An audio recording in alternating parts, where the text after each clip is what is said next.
Good morning, ladies and gentlemen. Thank you so much for tuning in to WCBN Sports' broadcast of Michigan baseball as they look to avoid the series sweep against USC. USC took the first two games 7-4 and 4-3. Michigan looking to get one in the win column this afternoon. I'm Kendall Spencer. Joining me for this broadcast is Evan Anderson. Evan, how you doing? Doing pretty good. Glad to be here. Chilly day, overcast day. It rained a lot overnight, but rain has stopped for Michigan baseball. And we will get things started here momentarily. Just did the anthem. On the mound for the Michigan Wolverines, Kurt Barr, the junior, 2 losses on the season and a 6.39 ERA. But before we get any more into that, we'll talk about yesterday. Evan, what happened in the game? Yesterday wasn't the outcome that Michigan probably wanted there. Dylan Vigue had another beautiful outing. He pitched 6 innings of no-run baseball. I think he only gave up 3 hits, had 5 strikeouts. He pitched a beautiful outing. Michigan got a somewhat early lead. They were up. I believe they scored. They scored in the 3rd inning and in the 8th inning, and they were winning. And they just had an unfortunate 8th inning against USC, where USC came and scored 4 runs there in the top of the 8th. Michigan, I think Michigan just got out-hit was the main thing that they're going to want to look to improve upon this game. Michigan, all 5 of their hits only came from 3 players, so definitely going to want to be a little bit more balanced there. But, this is definitely a game where the 2 previous games against USC have both been really good baseball games to watch, really close. So, this is definitely a team that Michigan can beat and compete with. Absolutely. Now, mentioned, some things that they could work on in this one based off their game yesterday afternoon. Is there a specific player for Michigan or maybe even for USC that you think could really make an impact today? I'm going to be looking at Colby Turner. He's had a good past 3 games. He has 3 home runs in his past 3 games, 2 against USC. So I'm going to be looking at him to continue that streak. Mitch Voigt, of course, has been having a monster season so far. He's had a great start at the plate. He went 2 for 2 with an RBI last game yesterday. So I'll definitely be keeping an eye on him as well. Good choice. We'll see if you said in your first game this season you said Mitch Voigt and then he hit a home run. So we'll see if your powers of prophecy continue into this one. I'll be keeping an eye on that. I'm looking forward to that. Few moments still to go before this game kicks off, so we'll run quickly through starting lineups. I'll take USC if you would like to take Michigan. No problem. Braden Dowd at center field, Ethan Hedges, third base, Adrian Lopez, left field, Kevin Takeuchi, designated hitter, Cade Higgins, right field, Dean Carpentier, first base, Bryce Martin Gredzelanek. Sorry, his last name is so long that it's not fully written on the lineup. I had to make sure I got it right up top. Aubrey Covarrubias and Richard Tejada. Starting pitcher for USC is going to be Grant Gavell. And for Michigan, like you said, Kurt Barr starting on the mound. We got Benny Casillas playing shortstop, Jonathan Kim playing right field, Mitch Voigt playing second base, Jeter Ibarra playing first base, Colby Turner as the DH, Cole Caruso playing third base, Matt Spear behind the plate, Tyler Inge in left field, and A.J. Roush playing center. Do some shameless promotion once again before we start this one here at Ray Fisher. As you can see on our scorebug today, we have a QR code for our Giving Blue Day link. Giving Blue Day is the main donation day for student organizations here on campus. It is where WCBN gets all of our funding to do all of our coverage pretty much. This makes sure we are able to go on the road with these teams and bring you coverage when, especially when it's not available for you on TV or streaming. Every donation counts. We really appreciate if anyone was able to pitch in on Wednesday. Again, you can scan the QR code for more information. As well, as you probably know, the Michigan Wolverines are playing in the Big Ten Championship today in men's basketball. We will be broadcasting that. The game's at 2:30, I believe. I thought it was at 3:30? 3. I think it's later. I think it's 3:30. I'm always in Central Time. I'm always thinking in Central Time. 3:30. We have a great crew on that one. Alex Miller, TJ Fossmeyer, and Ethan Summers. I absolutely recommend that when this game is over, because it should be over by 3:30, but Right around then. if it's not, you can just immediately transition over into listening to that game. Absolute thriller yesterday against Maryland, and it's going to be another great one, another really great crew. Those are some of our best guys that we've got at the station, and it'll absolutely be worth your while. So that was my little bit of shameless promotion for the station as the team starts to take the field. And we'll get things started in just a few minutes. Pretty windy. I know I mentioned that earlier off the jump, but just want to reiterate that the rain has stopped. It was originally supposed to, I think, this game was originally supposed to be at 1 p.m. today, but it got moved up in hopes of avoiding any inclement weather. They did the same thing for the game yesterday, as yesterday did actually start raining pretty hard about 4 p.m. This one, no rain so far in the forecast, but winds are going to be up to about 30 miles per hour. So that definitely could have an impact. Yeah, for sure. I mean, I played baseball a lot, and playing outfield, the wind definitely, you always got to keep track of the wind, and so these outfielders, just for both teams, all 6 of these outfielders are definitely going to be checking the wind, in between pitches, in between batters, making sure they know where it's going, just so they can, get the best read on the ball once it's hit off the bat. Wolverines have fully taken the field now. Kurt Barr getting a few warm-up throws in before this one kicks off. Waiting over on deck is Braden Dowd, the sophomore center fielder. 318 average, 21 hits, 3 home runs on this season. He's actually from Michigan, too. He's from Clarkson, Michigan, which is about an hour away from here, so he knows how it's like to play in this area, this weather. Would not be shocked if he has a little bit of his own cheerleading section here. Oh yeah, I'm sure. Definitely some hometown friends, family probably. Much easier to make the 1-hour drive from Clarkson than probably fly out all the way to USC, even though the weather is probably nicer there. Yeah. Oh yeah. Always pretty temperate there. I'm excited to see Kurt Barr get to work. I mean, he has a pretty impressive 18 strikeouts for his 12 innings pitched this season. So, and his ERA is probably not what he wants it to be. But I mean, we know that from last season, he was an elite pitcher for Michigan last season. He's definitely he's gonna get going here. Early enough in the season where stats are still pretty Oh, volatile. Yeah, definitely not something to put too much focus on there. And Dowd will step up, step back out. Wasn't ready. All the way in the back of the box, his left foot on the line there. And he's swinging away at the first pitch. That one's going to be foul. Off the roof over the stands. 0-1. If that's any bit of a focus there, I mean, it seems like USC for the past couple games, they seem to be a pretty first pitch swinging, aggressive team. Second pitch, seemingly down the middle, going to be ruled a ball.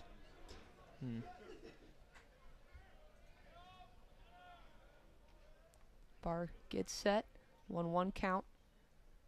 Pitches away, off speed there. Looks like he missed just low there. Changeup might have tumbled just out of the zone. For ball 2.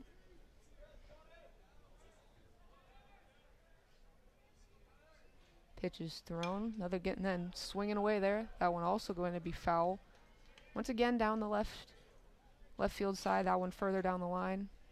There are cars over there, so if you are listening to this and you're parked over there, maybe double check. So far has not been on an off speed, but he's swung twice on both the fastballs he's seen. She's away and he's swinging. That one's going to be ground to the second baseman. Easy play there for the first out. Mitch Voigt, no trouble with that one. I mean, he was in perfect position there. I mean, that was something we saw a lot in the Toledo game, the first home game, where Toledo had almost their entire lineup was lefty hitters, and Mitch Voigt was playing pretty deep, just like how he is now, into right field, almost a couple paces off the infield dirt. First pitch to the third baseman, Ethan Hedges. It's going to be ball 1. Hedges, a junior, will take the second pitch. Once again, that's going to be a ball. This time low. Hedges from Fountain Valley, California. Pitches away. This one will be called for a strike. 2-1. I like how he went back to the fastball there. I mean, he's been confident with it so far in the first batter. You know, he threw a ball with the pitch before, but pitches up, swinging. This one's going to be over the head of the shortstop for a base hit. Casillas got up on that one, but it was just a bit too high for the first base knock and the first hit of the game. This one for Ethan Hedges. So far, I mean, it seems like, yeah, USC's definitely been the game plan so far in the first two batters seems like they're trying to jump on the fastball. Have not really bit much on any of the off speeds, but almost every fastball that Kurt Barr has thrown here, we've either seen a swing on it or a pretty aggressive take. So that'll be definitely something that Kurt Barr and the pitching coach here will definitely keep in mind. Adrian Lopez, the left fielder, miss wide right there for Kurt Barr. Ball 1.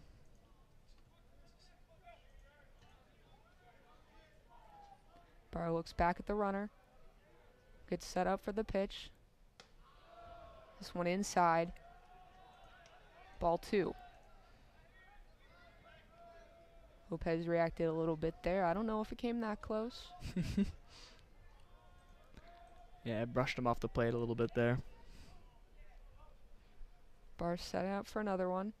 This time swinging down the left base side, left field side, third base side. Tried to say two things at once there. That will be foul. Close though. It was right along the line.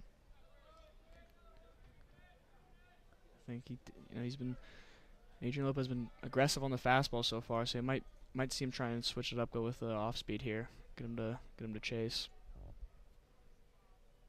2-1 count. Big hack from Lopez. Got none of that one. Good pitch by Barr. 2-2.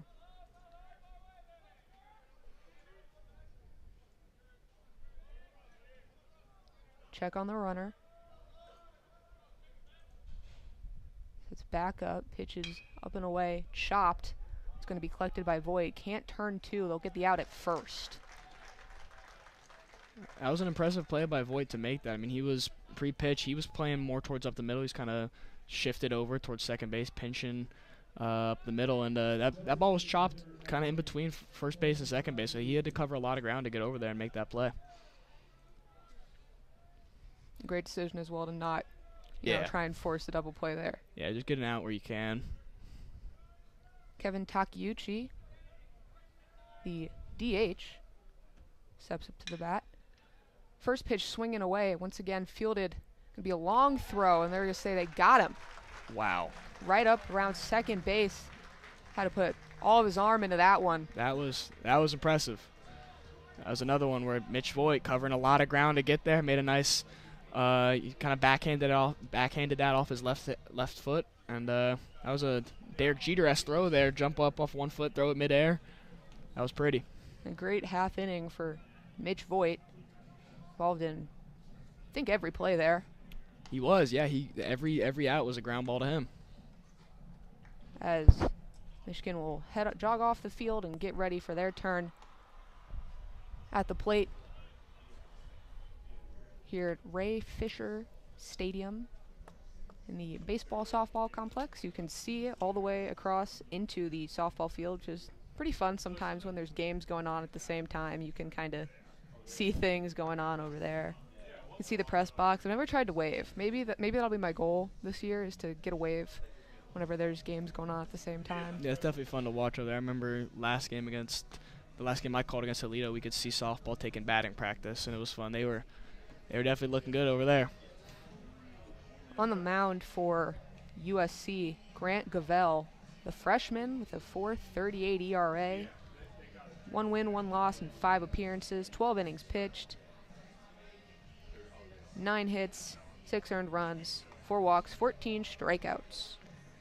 Now he'll be going against Benny Casillas, who has been a really good, consistent leadoff hitter for Michigan. I mean, he's batting .429 as a leadoff hitter.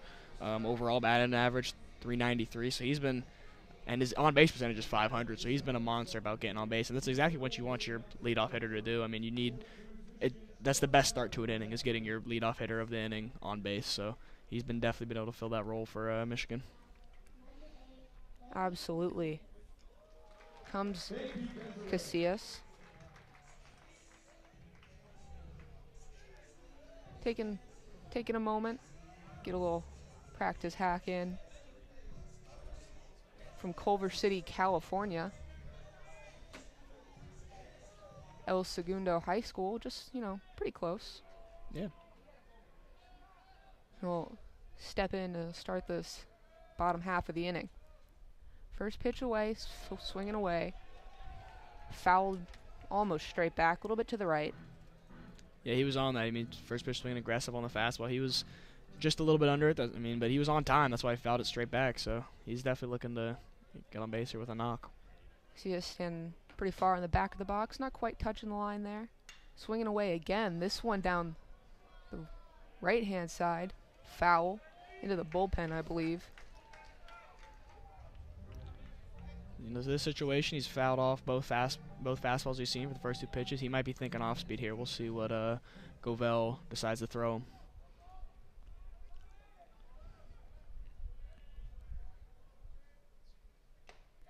And he'll take a big chop and not connect.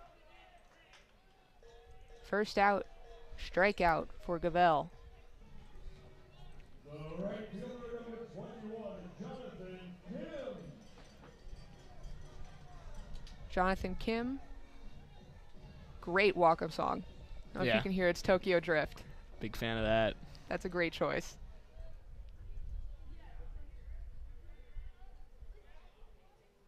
Bell throwing. He'll start by swinging. No contact. Strike 1.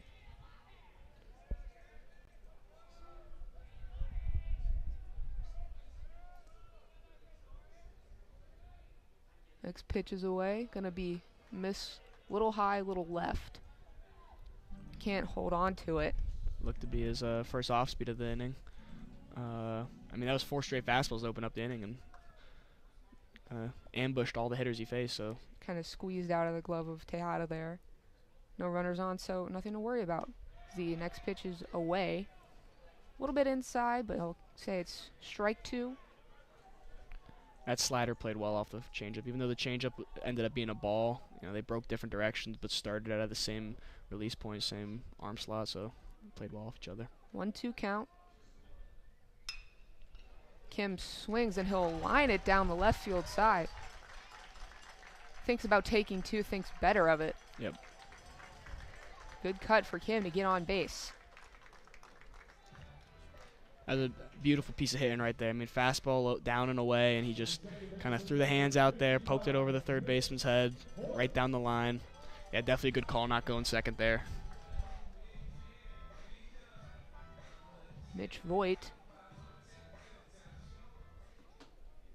steps up to the plate. Govell not going to check on the runner, just going to throw. That one's going to miss high. Ball 1. Mitch Voigt is batting an impressive .426 this season so far. The .809 slugging, so. Second pitch going to miss low for ball 2. And he's definitely a guy you want at the plate when you got runners on.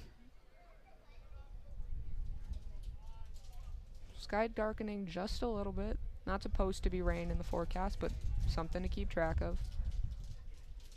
Next pitch is away. That one's going to be a called strike down the middle.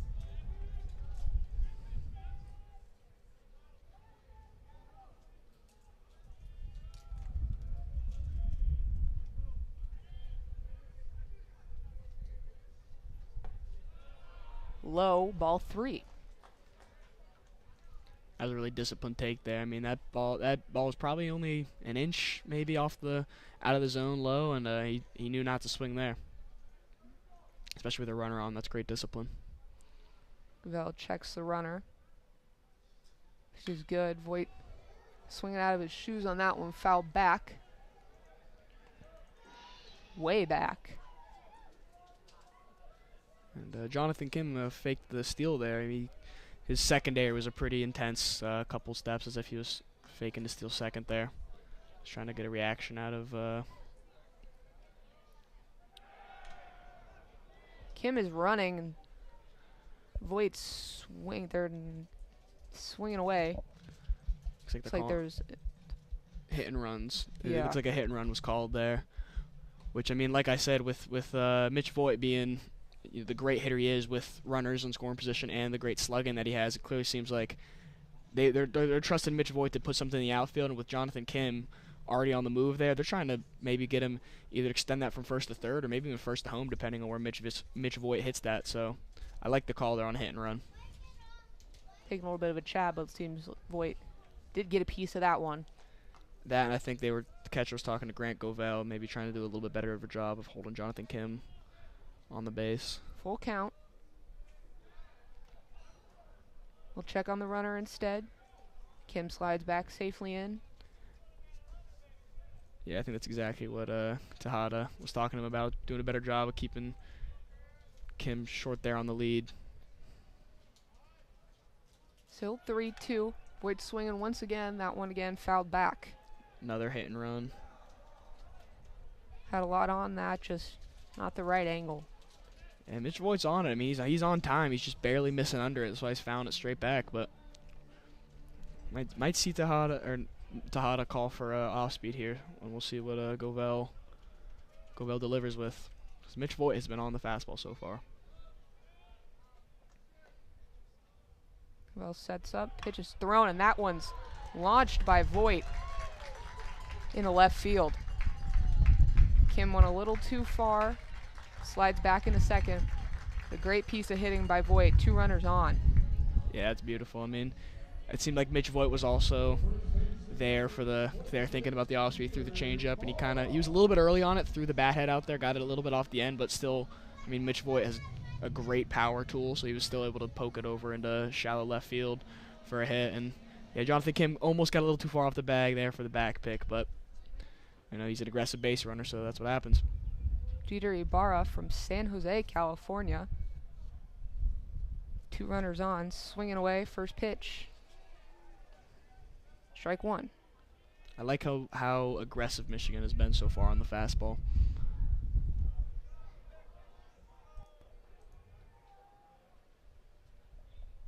Vel checking on the runner.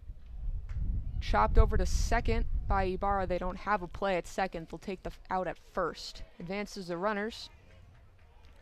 Yeah, it wasn't much of a chance for a double play. That was hit a little too softly there.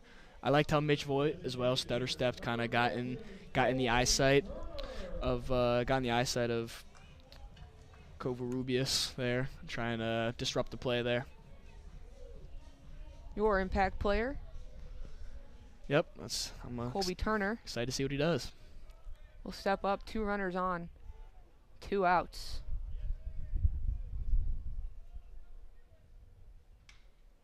First pitch launched into, I think, the net above the benches. Yep. Above the USC bench. 0-1. Half a second late there, so he'll definitely want to be, get his load foot down a little bit earlier on this pitch.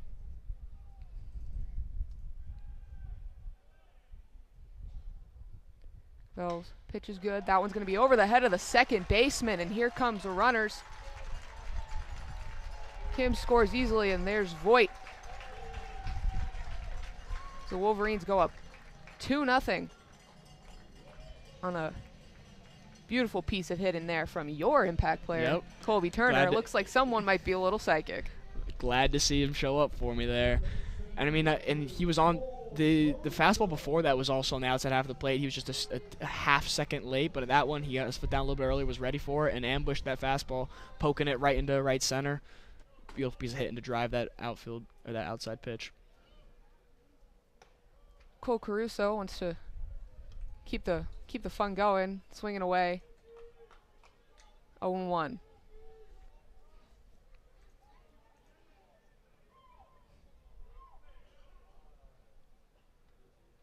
Vo gonna try and pick the runner off there at first. No good. Easily slid back into the bag. It's funny, sometimes on those pickups I almost find myself yelling back as well. I can hear him from the dugout. Instincts, and that one's also launched. We're to right field, but it'll be caught. Stayed in the air a bit too long. Yep. Kate Higgins took a good read on that in right field. I mean, it helped a little bit that, it was Cole Caruso's right-handed batter, so when he hit that, it was kind of the ball was tailing towards Higgins there and right, so a little bit less ground to cover as the ball was in flight longer, but it's still a great read.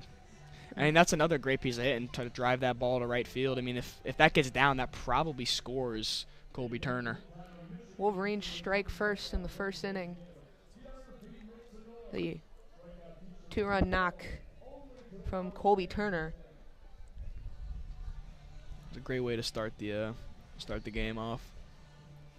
Absolutely. We'll mention we have a Nats mic because it's baseball and it doesn't feel like baseball without one. But if the wind is if you can hear the wind, you can tell us. We will turn it down or mute it because we want to be able to for you guys to be able to hear the bat and the fans and the PA announcer. But I can hear it in my headphones. I don't know if you can hear it. Every couple gusts I can start to hear it. So if that gets annoying, please tell us. We will take care of it. We will turn it down or we will mute it or whatever.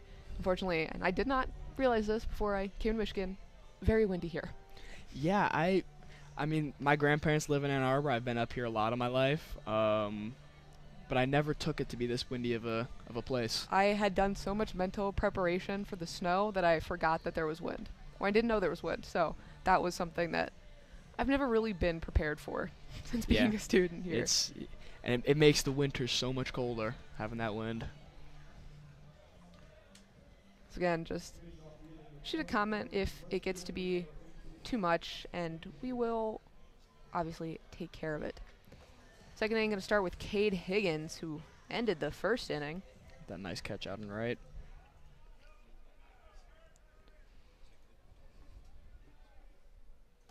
First pitch, a beauty down the middle from Kurt Barr. And, I mean, not to get too deep down in the analytics, but, your chances of getting out when you throw a first pitch strike exponentially higher. He made him look silly there on the second one. Big hack from Higgins. 0-2. That curveball played well off the fastball there. Good pitch sequence in there. Barr steps up, pitches away. Outside. Looks like that might have been a two-seam, tailed a little bit more than he wanted it to. Higgins not going to bite.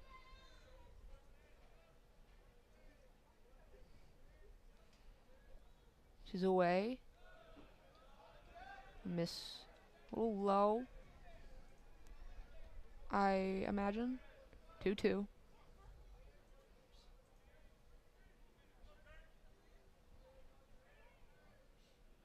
The 2-2 pitch is grinded right back up the middle. It's going to be played by Casillas to get the first out. That was a tough play to make. It bounced actually off the mound. Benny Casillas looks like he had a red and then had to have a quick reaction there after it bounced off the mound there, but still made the play.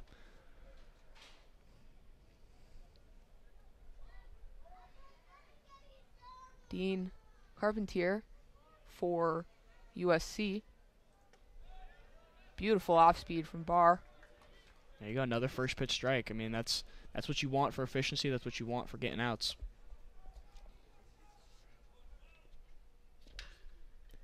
That one's going to be chopped to Casillas again.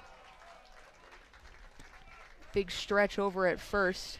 Ibarra showing off the flexibility for the second out. We might be getting another player with all three outs of the inning. I mean, we had Mitch Voigt getting all three groundouts the first inning. So far, Benny Casillas is 2 for 2 this inning. So, see if you can get another one here. This middle infield duo for Michigan's was great. Bar's first pitch again. Right down the middle. This one's going to be for Bryce Martin Gredzielanek. I'm going to nail that by the end of this game. Yep. This one misses outside. 1-1, 2 outs. Looks like he might have lost his footing a little bit there on the delivery. Kind of skipped off the mound. Outside again. And low. 2-1.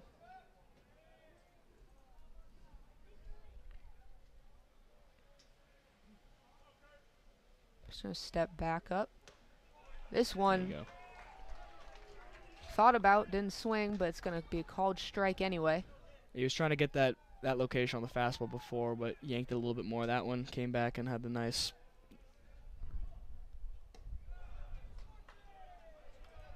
That one way low. Full count.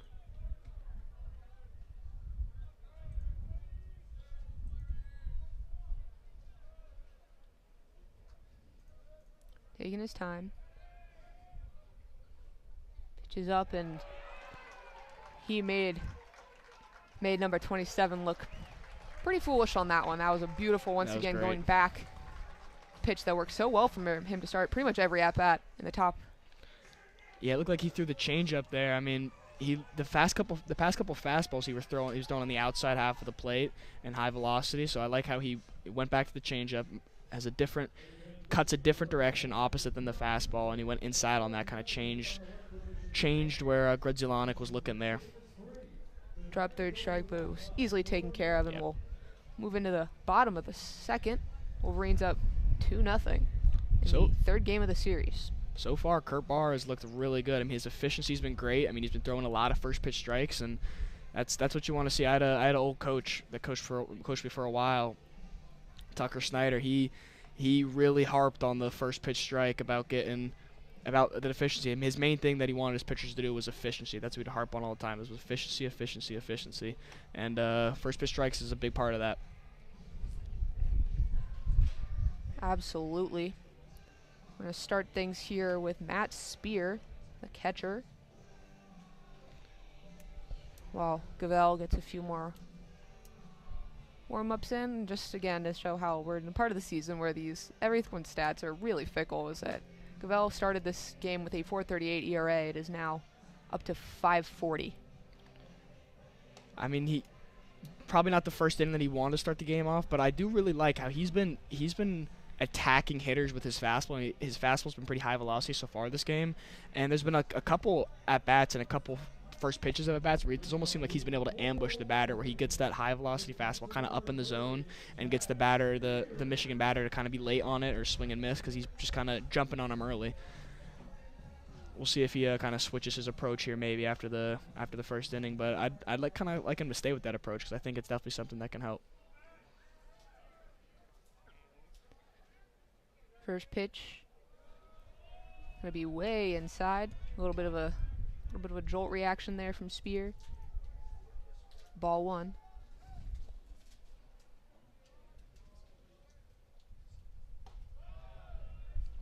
Called strike 1 there again. Maybe it's a shade more on the inside of the plate there. That's the spot he was looking for on that first pitch. And again, yeah, he's attacking hitters with his fastball. That one outside this time. I love Teata's attempt at the frame there. That was great discipline by Spear not to swing at that pitch. Just a bit too jerky. 2-1. Mm. Foul. Tried to check his swing, but kind of hit off on the handle there. He's choking up a bit now. 2-2 count. No outs, bottom of the second. That pitch gonna be inside for ball 3. Somebody's yelling. Yeah, there's someone from USC's dugout. I think Govell wanted that as a strike, but I think that was a good call. Good call by the blue. Seemed a little up and in. 3-2 count for Spear. Fouled back. He'll keep the at-bat going. Just a tiny bit late on that.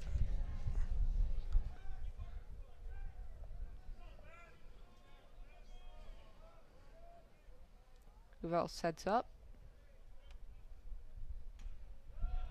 Another little foul tip there. Teata can't corral it.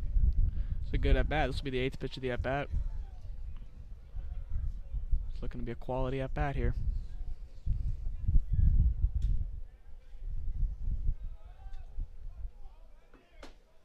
Sold 3-2 count, obviously. And that one's fouled back as well. So far, he's been on time for the most part on the fastball here. Maybe a tad bit late, but he's been fighting here. Playing Good, the Bad, and the Ugly. Mm-hmm. One of my favorite movies. Had to give that a little shout out. Pitches away, swung on. It's going to go through the shortstop and third baseman, and what a great at bat there for Spear. Beautiful. Get a lot of pitches in, and then Yep. finally find yours. Fouled off the ones you didn't like, and Yeah. placed perfectly. His approach there was perfect. I mean, on some of those outside fastballs, it seemed like he was a tad bit late, so he was on time on that one a little bit early and drove it through to left field in between short and third there. Great piece of hitting. And Tyler Inge from Brighton, Michigan, looking to advance his teammate. Big swing, no good. Strike one. Yeah, Govell really has been attacking first pitch fastball pretty much every at bat here.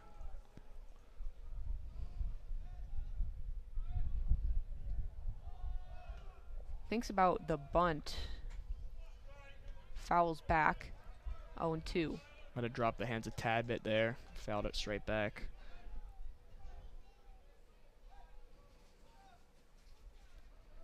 Take a breath, set back up.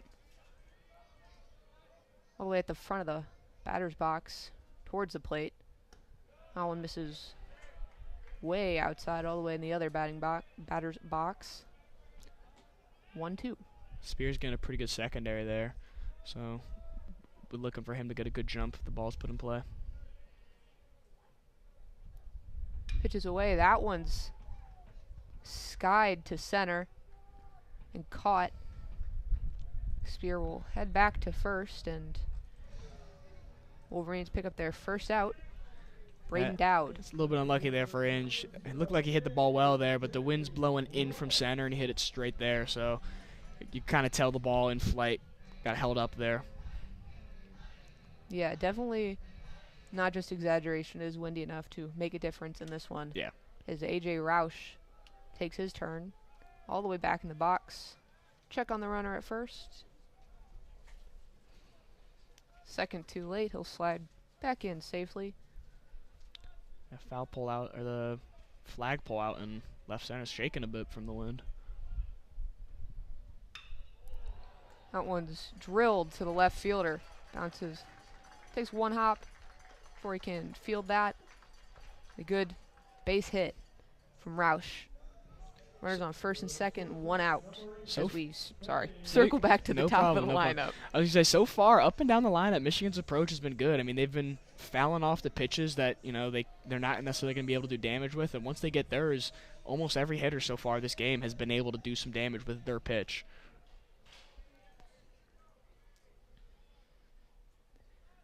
Casillas back at the top of the lineup after just, we're in the second inning now.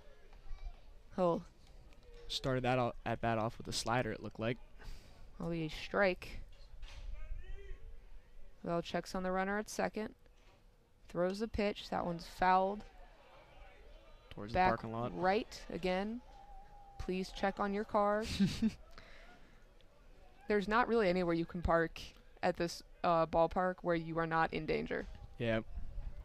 They're supporting public transit Yes, and they are. walking by punishing you for bringing your cars.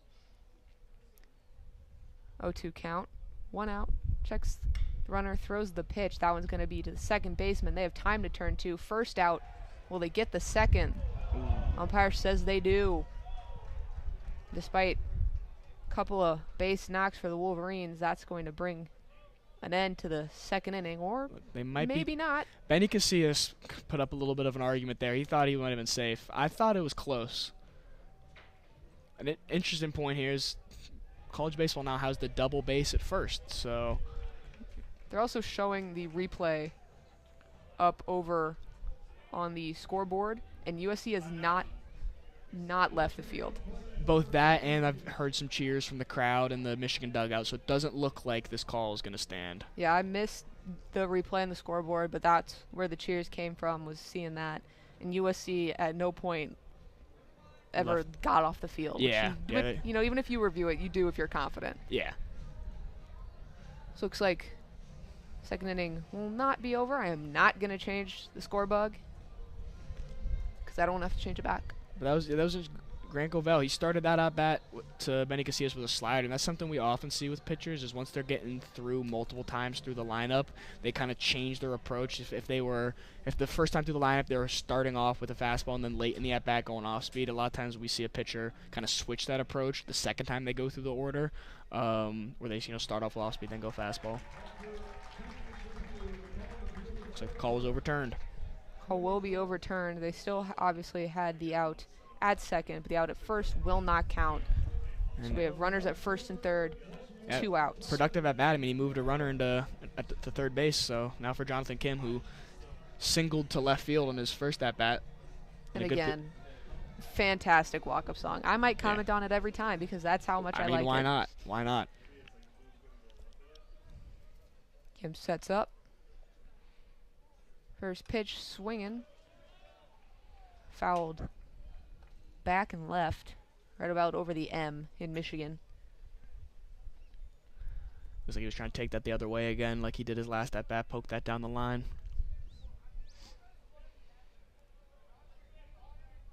Getting a new ball before Govell sets up again. That one called strike inside. 0-2, 2 outs. Runners still on first and third.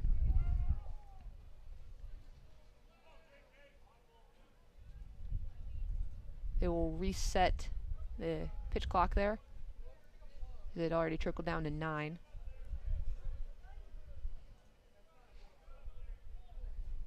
Govell going to check on the runner at first.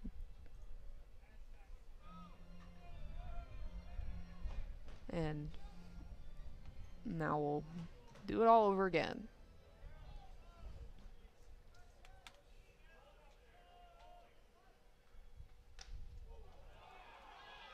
They're going to say that hit Kim. I thought it did. It didn't. The ball didn't really change past that much, but it sounded like it hit his elbow guard, and then immediately, his reaction was tossing his gear over to. Looks like we might have. They might be reviewing this to say that he leaned into it. I don't think there's any chance he leaned into it. I think the only chance they could overturn this, I mean, he didn't put any effort into getting out of the way of that pitch, but, you had the head coach for USC coming out to see if he leaned into that pitch. Personally, I don't think he did. Have another review. Back-to-back batters. But immediately upon that call, I mean, the head coach was out there talking to the home plate umpire. Catcher was talking to the home plate umpire. If the call stands, it'll be bases loaded for Mitch Voigt, so it's understandable why USC wants to get out of this inning. Definitely would be this is the right move from the coach, I'd say. If they have legs to stand on, that'll be perfect. So call stands, hit by pitch, didn't lean into it. I mean, I think that's the correct call. He didn't make an effort to move out of the way of the pitch, but I mean, that doesn't mean he leaned into it. So great opportunity here for Mitch Voigt, who already singled today.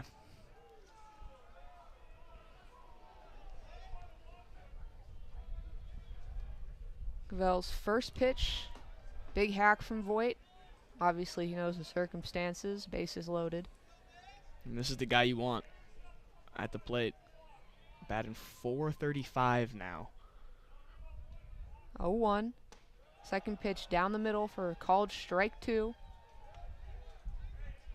Mitch Voigt chatting with the umpire a little bit there. I think he may have thought that was a bit low, but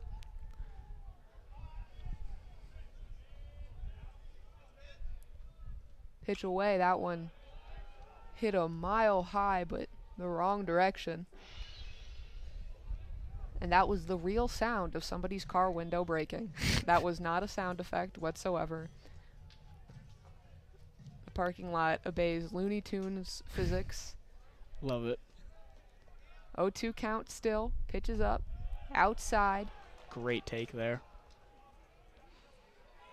Govell got him to swing on the fastball away on that previous pitch. He's trying to get him to jump on a fastball that was a couple of inches farther out. But Mitch Voigt, great eye. 1-2. 2 outs. Bases loaded. Pitches away. Mitch Voigt got a piece of that one, and center field's going to dive for it, and he misses it. That one's going to go all the way into center field. Voigt's rounding second. He's going to come into third. Hits the belly slide as he clears the bases. Mitch Voigt may have been helped out by the wind there. Got him to come in a little bit, as even after sliding, Dowd wasn't able to get that one and rolled behind him, but you can't blame the wind. And that's a triple for Mitch Voigt. That was nice. And yeah, I definitely think the wind helped kind of keep that ball down almost. I think if the wind was blowing out or there was no wind at all, that may have kept the ball up in the air a little bit longer. I don't know if diving there was the right move there for Braden Dowd. Ibarra knocks it back into center field. That one much shorter, but still will be good enough for a base hit. Nice 2-out rally here. But yeah, going back to that Mitch Voigt play, I don't know if the dive in there was the right move for Braden Dowd, because we saw what happened when it got past. I think it might have been the safer play to kind of field that on the run, and potentially you'd have to play at the plate if you kind of fielded that and threw, either hit his first baseman cutoff or threw all the way to home. Because you have a chance there to throw out a runner from the outfield at third base or home, but instead you dive and it bounces over your glove. Don't know if that was the. They'll go chat to Govell. And yeah, like you mentioned, the wind is not a surprise to you at this point. It's been windy from the moment you pulled up on the field to start, warming up to, just a couple plays before or it was in the previous inning, I think, where it was skied out to center when it was clearly benefit by the wind, keeping it in. Yeah. So at this point that you have to be playing the wind. And to dive, I understand, wanting to save Exactly. all of the runs and and the inning. That would have been the third out. Go big or go home play there, but the risk reward there, I think, definitely was in favor of kind of keeping that in front of you, because by diving there's a really high chance, like what happened, it gets behind you. I think it would have been a lot better to kind of keep that in front and have a play either at third base or home, depending on what cut he tried to throw to. The inning will continue. Govell had a mound visit but stays in, and Colby Turner to keep the party going as that one's launched deep left field, off the wall. That was a moonshot for Colby Turner. Great 2-out rally here. Brings a runner home, and it's now 7-0. I'll give another shameless plug to myself here. That is my impact player. Almost hit another home run. That would have been his 4th home run in 4 games. Hit off the tall brick wall out there and left. Hey, you could make a business out of this. It's March, man. I could. You need to start predicting these tournament games. I know. Maybe I have a good feeling about my bracket this season. 7-0 Wolverines. It's still the bottom of the second. We're talking about the wind there. If there wasn't wind blowing in there, that might have been his 4th home run in 4 games. That was high up off the wall for a moonshot double. Caruso fouls it back right. It was a good, well played by Lopez there. In left field. He read it early that it was going to be off the wall, and he was able to get it pretty much off one hop. 0-1 count, still 2 outs. That one going to be grounded to the shortstop. Long throw, but easily made. And the nightmare of a half inning for USC comes to an end. Yeah, I like how you mentioned Lopez playing it off the wall. I know we touched on this a second ago, but yeah, that's definitely something they teach a lot of outfielders. When you're tracking that ball deep in the outfield, You find the wall first. You kind of extend your throwing arm out to the wall. Once you find it, if you're pretty sure that's going to bounce off the wall, you take a few steps off the wall, off the warning track to be able to play that perfectly off the wall. Because, I mean, if he didn't read that well, that might have been a triple there for Colby Turner. If it took him more time to field the ball after it hit the wall there. Umpire will check Kurt Barr's palms and glove. That's got to be so awkward. Just coming out, stroking your hand and saying, okay, you're good. Yeah, it's between every half inning now. I mean, they've definitely cracked down on a lot more in recent years. And Wolverines looking to keep the momentum going after a monster bottom half of the second inning. Another thing that I had said at the beginning of the game was, what Michigan's we're going to want to do from at least yesterday's game is they got out hit last game. So far, they're out hitting USC 8-1. So definitely an improvement from the past two games that we've seen against this USC team, and they're definitely trying to get more guys on base here.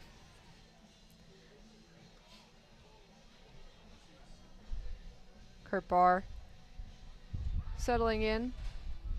He's looked fantastic through 2 innings today. And another thing that I just wanted to mention really quick, which you mentioned off the top, was Wolverines only getting what am I trying to say? Only getting hits from a couple guys. Yeah, I know what you mean. They're doing a much better job today of spreading it out, sharing the love a little bit. Everyone's participating, and good things happen. Yeah, I mean, you said it perfectly. I believe we have, as of right now, 6 different players registering a hit. Covarrubias from Anaheim, California, will lead off the top of the third. The first strike. Second pitch going to be a ball.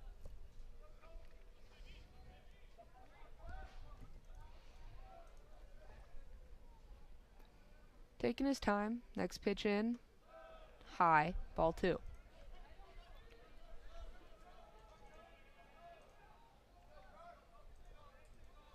I mean, it's third inning, and he hasn't even gone through the whole lineup yet. Owen's going to miss low and away. 3-1.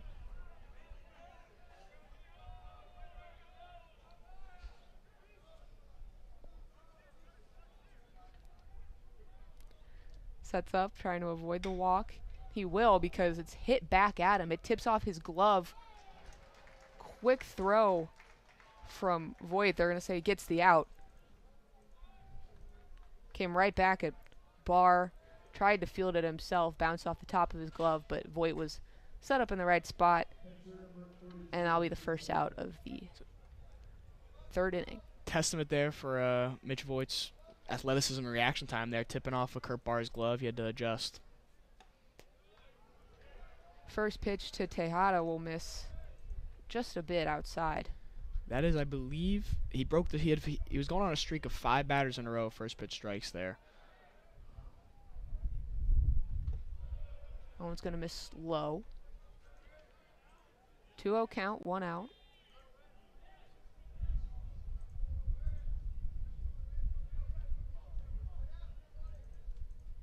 .33 pitches for Kurt Barr so far. That one's going to be skied to center.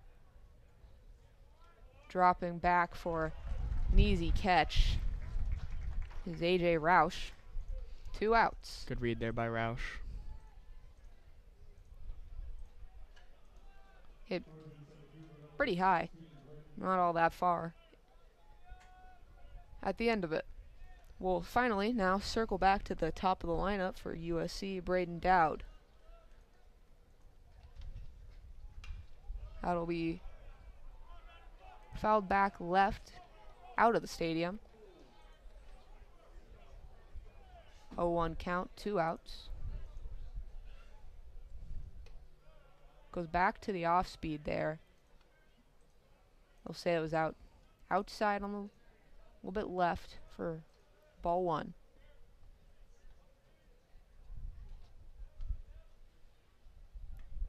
Back to the off speed and almost the exact same location. This time we'll get a call.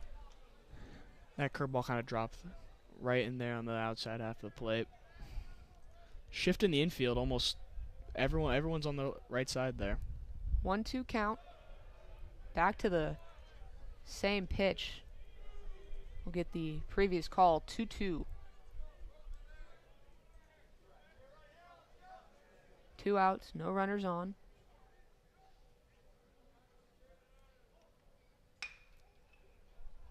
Hit hard, gonna be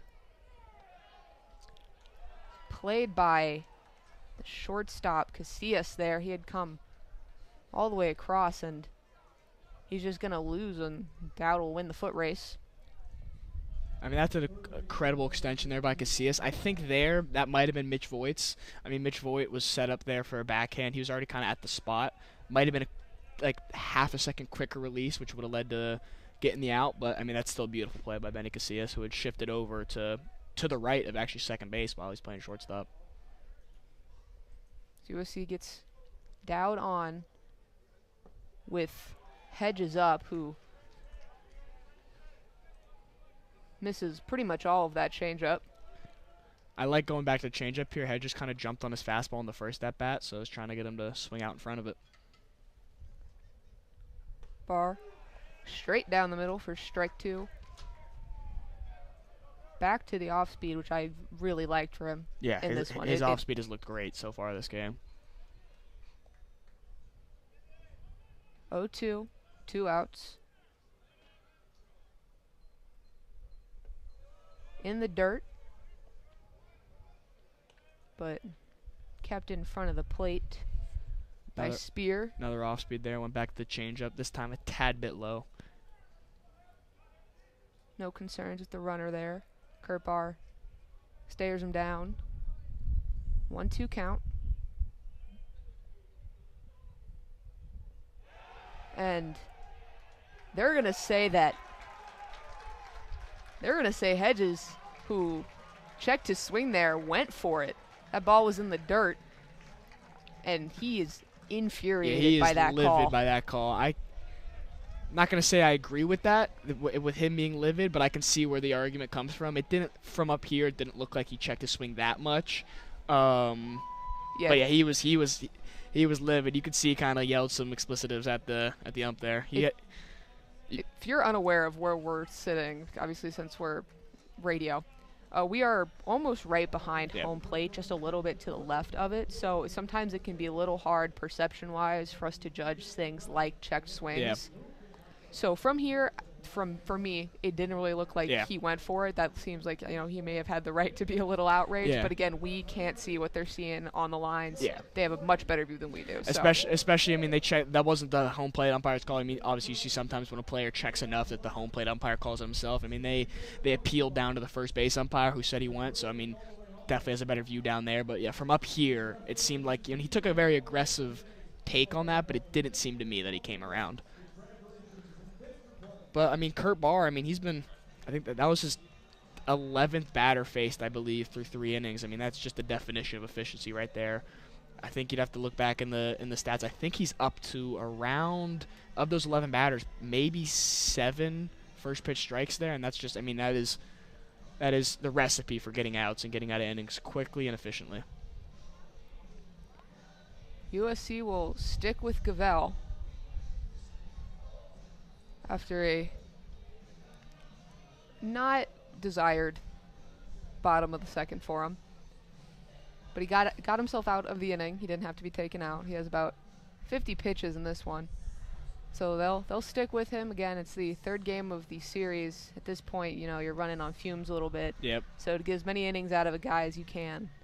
Especially him being a freshman, he definitely seems to be a guy that USC wants to develop, wants to get some innings early. So I like keeping him in, get him some more pitches, let him face some more batters.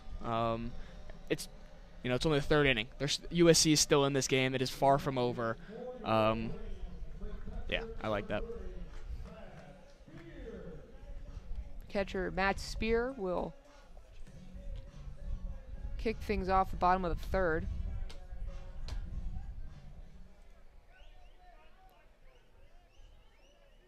Wolverines up 7-0. And he had his eyes on the prize on that one, and maybe got a little bit ahead of himself. Big hack for 0-1. Goes to the off speed, misses low. 1-1.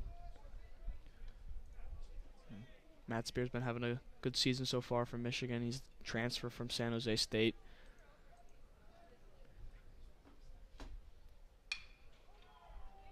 Hack down the first base line. And that's going to be Carpentier will play it himself for the first out.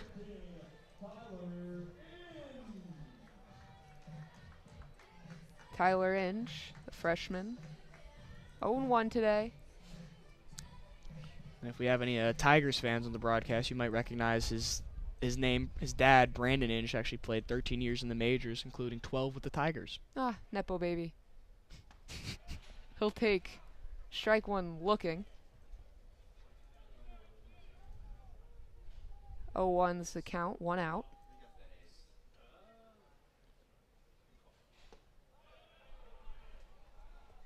Ball 1. Not sure where that missed. Might have been a little bit low. I actually like that take there.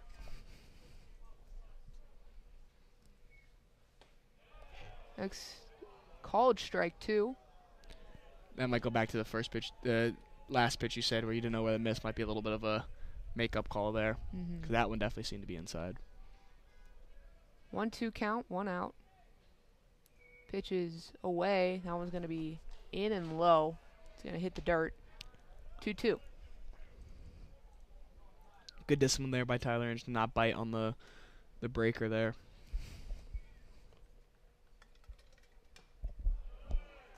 Chopped foul. Yeah, that'll continue. Wolverines also doing a good job of taking long at-bats so far through the first 3 innings of this one. And that's, I mean, yeah, that's not only has he seen a lot of bats, but yeah, they've been long at-bats. That's why his pitch count's been pretty high so far. Foul tip, straight back. Great fight.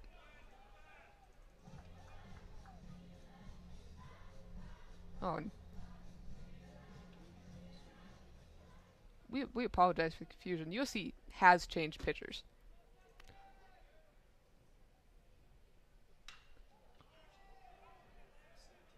That one skied in the right field.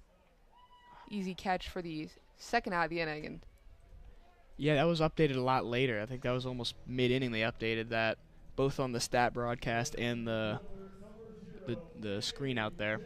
Yeah. So that's going to be number 38, Sax Matson, the sophomore.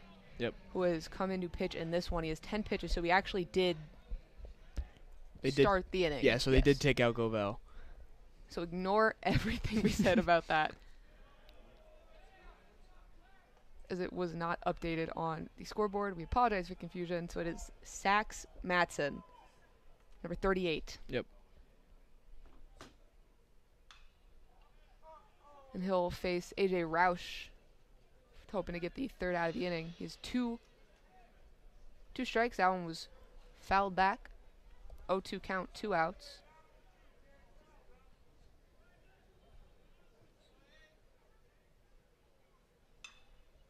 That one fouled again.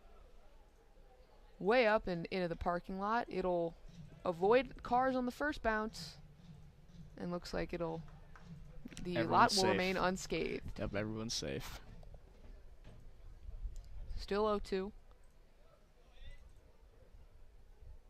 Pitches up and called. Strike 3. Caught Roush looking to end the third inning. A.J. Rouse seemed to not agree with that call. Don't necessarily blame him. That fastball looked to be a little bit low. What do you think?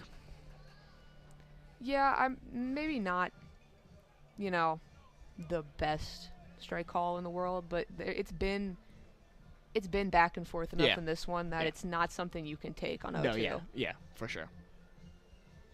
We'll head to the top of the fourth. Through about an hour of play, Wolverines up 7-0. 5 in the second inning. Kurt Barr still looking great. Wolverines chased USC's pitcher after 2. Apologies again for the miscommunication. Kurt Barr still Still in for the Wolverines, 44 pitches thrown through 3 innings of play. And Matson did a good job there. I mean, that was the first inning so far of this game that Michigan has not registered a hit or a run.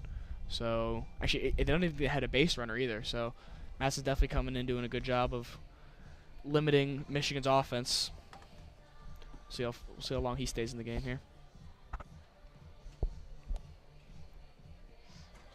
Chilly Sunday afternoon in Ann Arbor, St. Patrick's Day weekend, if you're Irish or not. Most people who celebrate probably aren't Irish. Third game against USC. USC took the first 2. Wolverines with a 7-0 lead through in this one, hoping to avoid the series sweep. And can't take anything for granted here. I mean, USC, like we talked about the start of the broadcast, I mean, they scored 4 in the 8th inning yesterday. So this is definitely a team where, you know, it's not over till it's over with USC. They can definitely have a pretty big inning out of nowhere and get back in the game. Adrian Lopez leads off, shows bunt, pulls it back.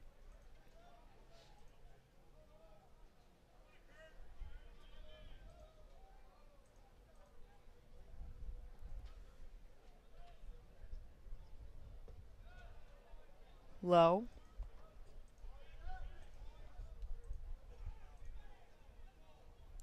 It's going to be 2-0. Took me a second there. The count was wrong on the scoreboard. Swing in. That one's going to be dived for by Casillas, but he doesn't have the range for it. So base knock by Lopez to start 4th inning for the Trojans. Just under his glove on that one. I mean, we saw last inning he made a nice extending diving play. Couldn't get to that one. I mean, that's a tough play to make as a shortstop. Hardly hit ball right up the middle. Trojans trying to chip away at the 7-0 Wolverine lead. Lopez gets a big lead at first. Miss. Not miss. That was a little bit outside. Will be called strike 1.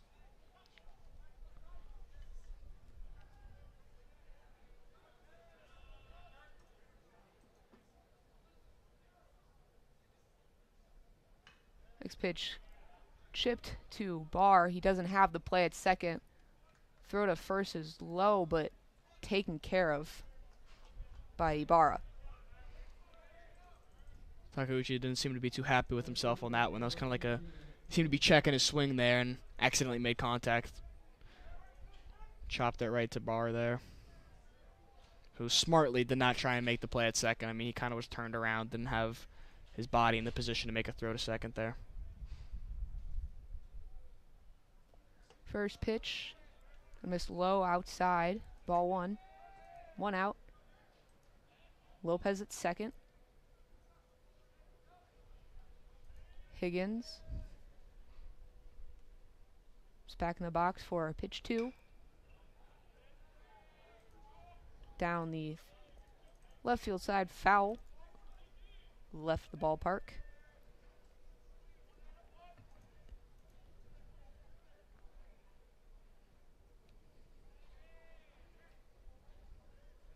One count, 1 out. Fouled back almost in the same location. Higgins, the transfer from UNLV. He's had a pretty good start to the season here for USC, batting .299. 4 doubles, too.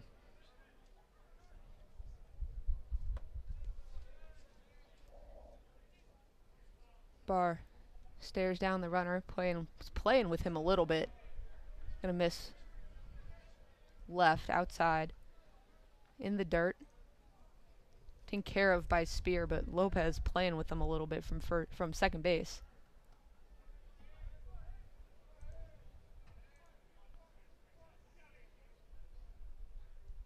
Happening again. Barr staring him down. He's got 3 seconds left on the pitch clock, and he gets Higgins swinging. Great pitch there.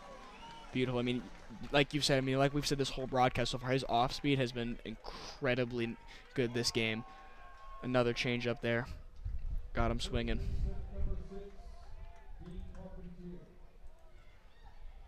Having a little bit of a little bit of a standoff. They played the good and the bad, the ugly music earlier. I think it would have been more fitting for that situation there.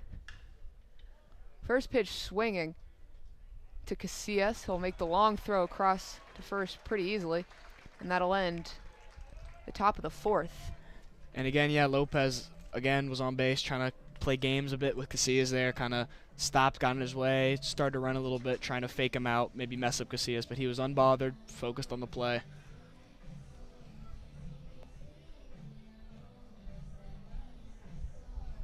Thank you all again so much for joining us. The bottom of the fourth, in the third game of these weekend series. Again, you've been able to see our donation link for our fundraising day, which is going to be Wednesday. We get all of our fundraising from Giving Blue Day donations. Anything helps. It helps us be able to go on the road and cover all of your favorite Michigan teams.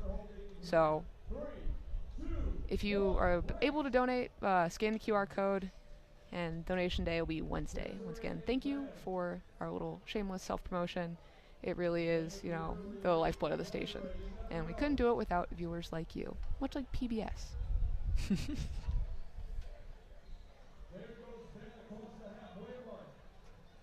I'm not going to trust the scoreboard this time. I'm going to just stare down the pitcher. And that is still going to be still Madsen. Still Madsen.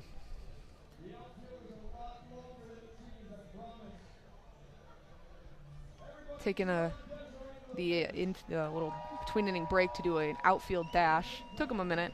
I can't blame him. It's a long way. I know when I was playing baseball, we'd have to run poles. That was never an enjoyable experience, running from pole to pole.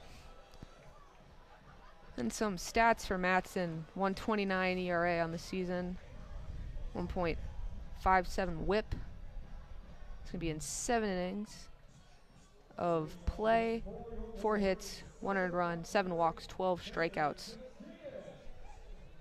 A bit of a high risk, high reward stat there. Obviously paying off. 1.29 ERA. He came in relief of Gavel. Benny Casillas still looking to register his first hit of the game. So we now are third time through the lineup with Casillas, who swings away.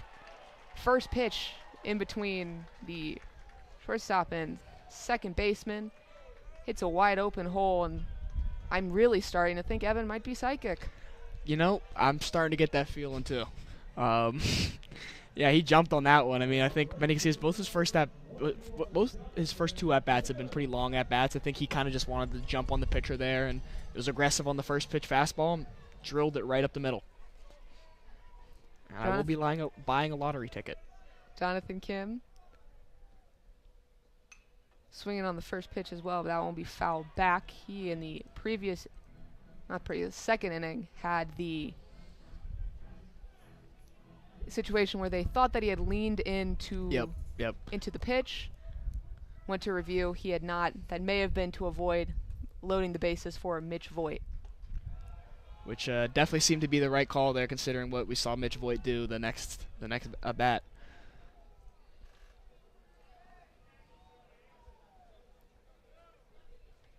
Second pitch was a ball. He'll check on the runner before the third. I think pretty obvious pickoff attempt. That was almost in slow motion. That's one where I don't think really Madsen was really trying to pick him off there, but more sort of just keep him close to the bag.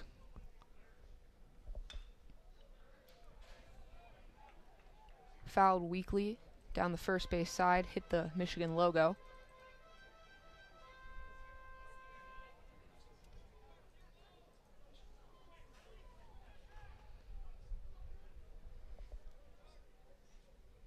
Madsen sets up. Kim skies it in the left. A lot of ground to cover, but an easy catch for Lopez. And Casillas trots back into first for the first out of the inning. Now back up, 2 for 2 today. Mitch Voigt looking to do some damage. He's been doing everything today. He's been hitting for power, hitting for contact, playing well in the field. That was his first triple of the season. Last at bat.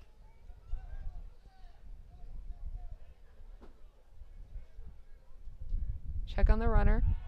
He's going. That's going to be a bad throw. And they'll be in easily. Casillas got a good jump on that one as well. The throw just was extremely awkward off the hand of Tejada. Almost took out Matson. Yeah, that was kind of scary for Matson there. He had to really duck. Got almost his whole body down there on the mound. Almost hit him. Intentionally walking Mitch Voigt here. Can't exactly say you blame the Trojans. No, not at all. Runner in scoring position, only one out, and now since he stole the base there's a base open. Now you got forces at all, any square base. That's a smart move. Jeter Ibarra, 1 for 2 today. 2 runners on, 1 out. Set up maybe another damaging inning. First pitch, outside, ball 1.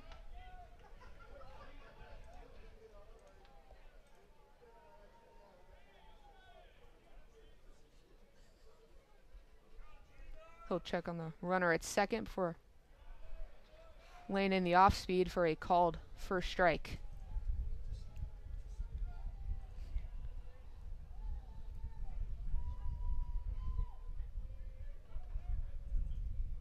See us jumpy at second.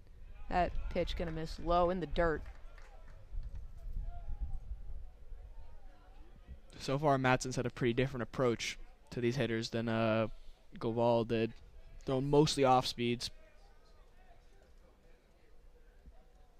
In the dirt again. Casillas won't bite. 3-1. So far, Tejada's been a pretty big wall back there, blocking a lot of the pitches in the dirt, keeping Casillas from advancing on a pass ball.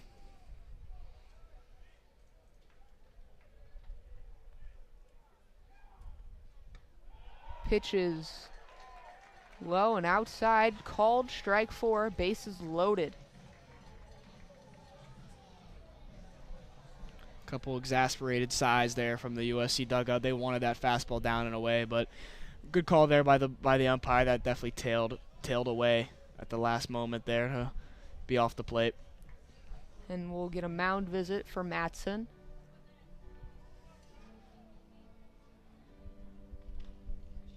.23 pitches. There's someone working out in the bullpen. Cannot see the number from here. I believe it is Jude Favela, number 44 out there. It looks like he's going to be coming into the game. Jude Favela, the freshman right-handed pitcher.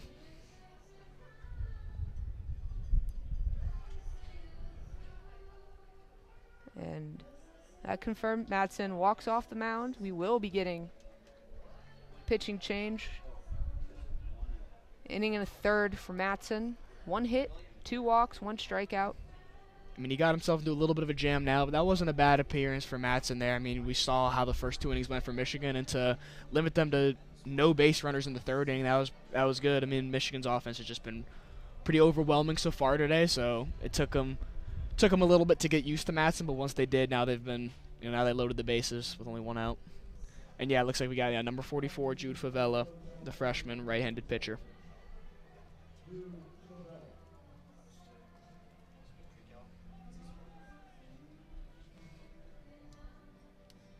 Favela will warm up a little bit. Maybe a little bit of jitters, missed pretty bad on that first pitch, but bit of a short turnaround. Fella from Upland, California, San Dimas High School. Fun fact, that's the high school from Bill and Ted. Or the Really? city. I don't know if the high school, but it's the city from Bill and Interesting. Ted, San Dimas. Fella, 1.59 ERA.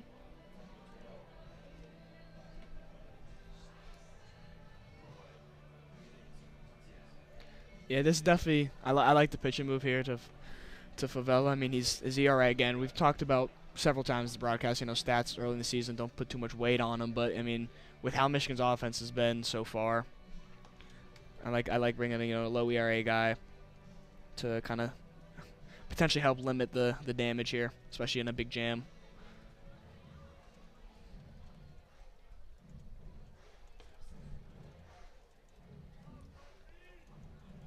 Up to bat for Michigan, we'll have my impact player of the game, Colby Turner.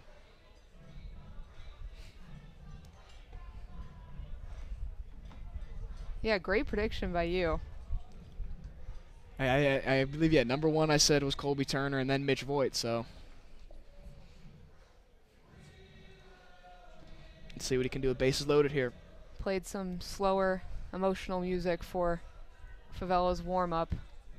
Now it's We Will Rock You as they get back in the swing of things here. Everyone will return to their bags. And Colby Turner will get in the zone. Just applying some pine tar there to his bat.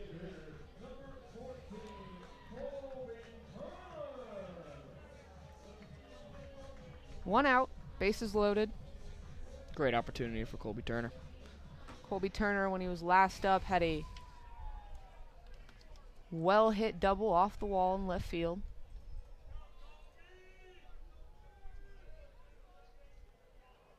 Favela looks to get out of the inning unscathed.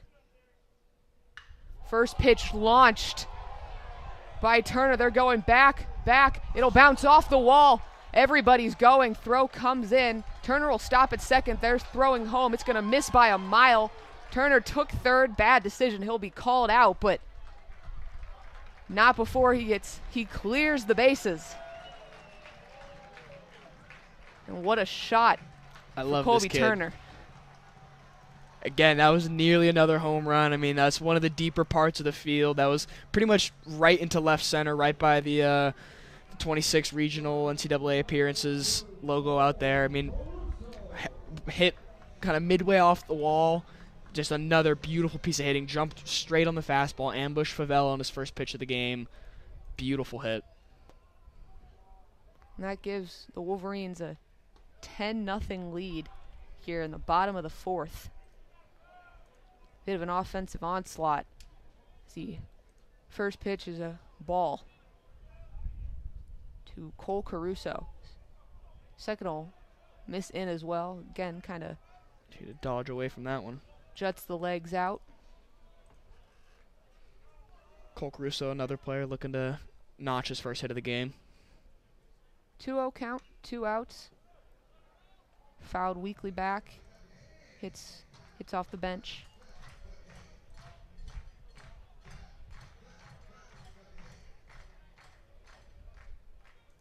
Two one count.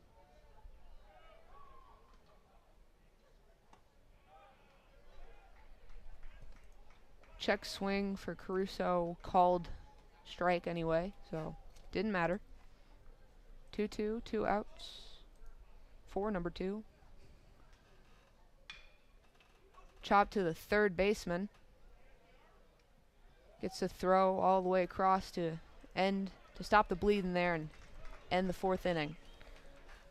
Well, Colby Turner came up big again. And,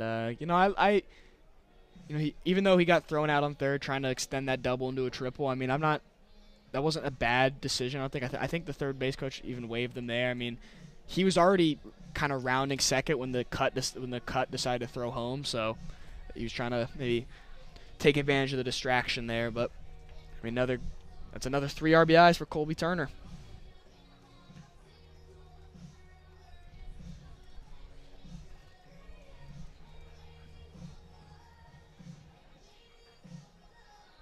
Bit of a party in the USA. There's certainly a party at Ray Fisher. Wolverines 10-0 lead.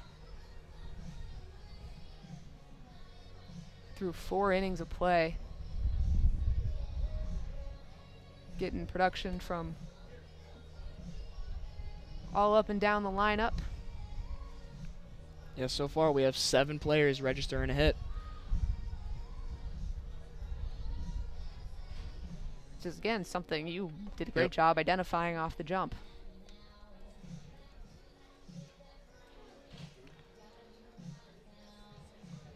One thing I love about the Michigan baseball uniforms, I love how the catcher's mask has the winged helmet that the football team has. Love that detail.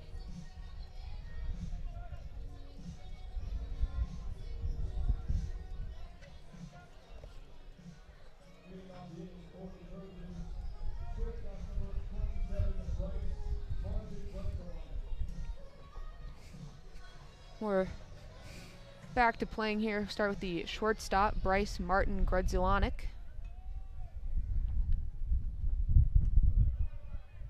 Takes ball one high.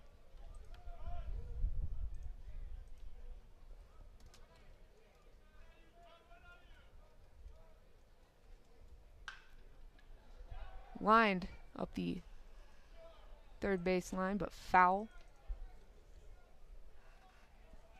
Just barely. Look, he was just a fraction of a second early on that pitch. 1-1. That one will be driven into right field, caught easily for the first out. Great read there by Jonathan Kim out there and right. Second baseman number 7, Avery Covarrubias.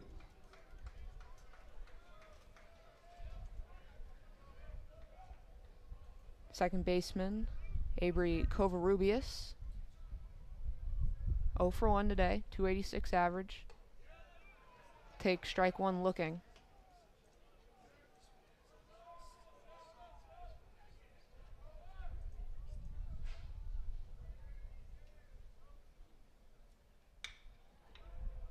Drilled to center field for a base hit. Played nicely by Roush there. Catcher number 32, Richard Chaheda. Reached the bottom of the lineup, Richard Tahita, the catcher, trying to put his team on the board.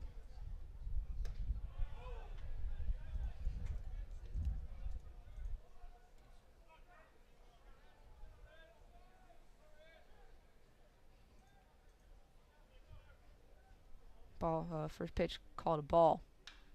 Swinging on the second one, foul into the parking lot.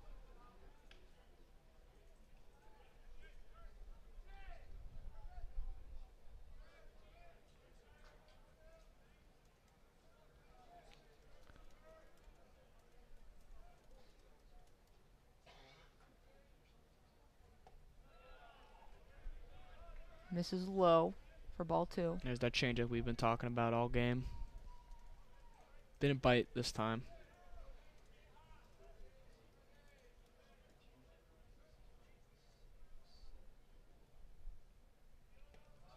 I'm going to miss outside.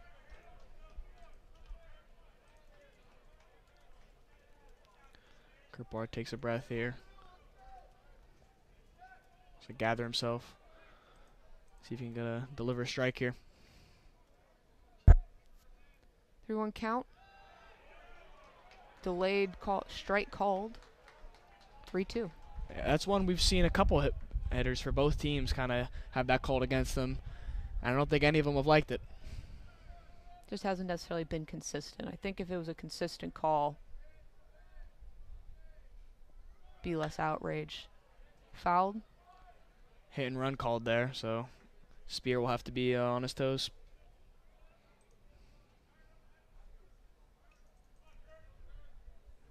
Still full count, 1 out. Yeah, Spear, you're going to want Spear and Barr to be here on the same page to make sure that Covarrubias doesn't get anything.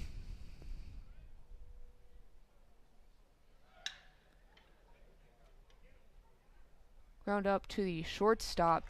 Again, you've mentioned hit and run, so they didn't have time to get Covarrubias there, but they do get the out at first.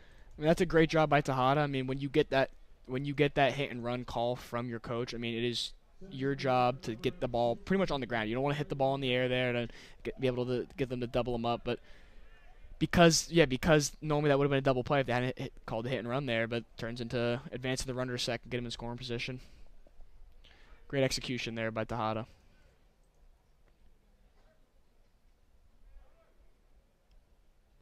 The top of the lineup, Braden Dowd will take called ball one.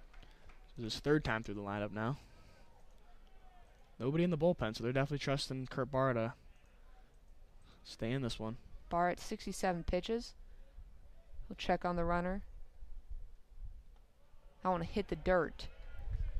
Played well by Spear. Spear's been a wall so far.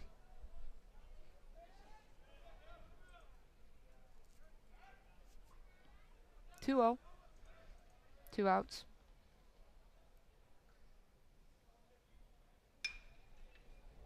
Hit well, but foul. That'll land in the bullpen. 2-1. A tad bit late there. A good idea to kind of punch that oppo field.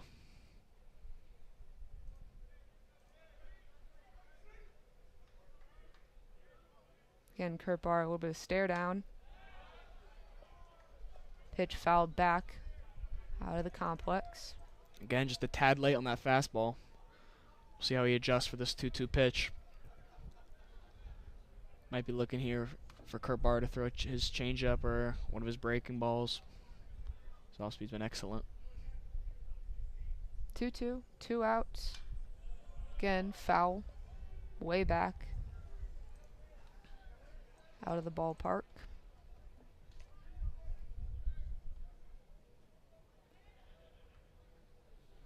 Dowd steps out of the box for a moment. Tries to gear back up.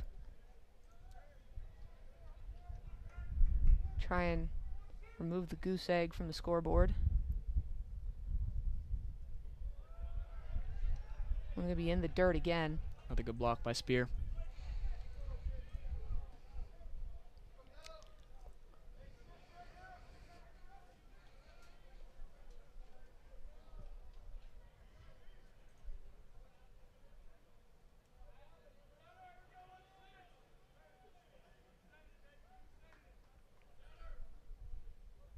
Barr using almost all the pitch clock there. That's going to miss low and inside for ball 4. That was a good at bat there by Braden Dowd. Got the pitch count up, battled, fouled a lot of pitches off there late in the at bat. I mean, that's what you want when you have 2 outs, especially when you're down in a game like this and you have 2 outs. You got to extend at bats as long as you can, string together rallies. I mean, we saw what Michigan did with the 2-out rally in the second inning, so USC is definitely trying to emulate some of that.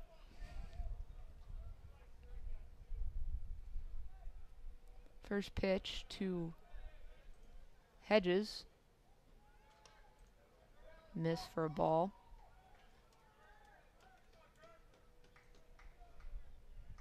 One count, still 2 outs.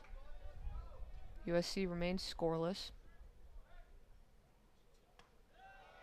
I'll be in for a strike this time. 89 miles per hour on that one for Kurt Barr. Yeah, his fastball's definitely been sitting there around 89 to 91.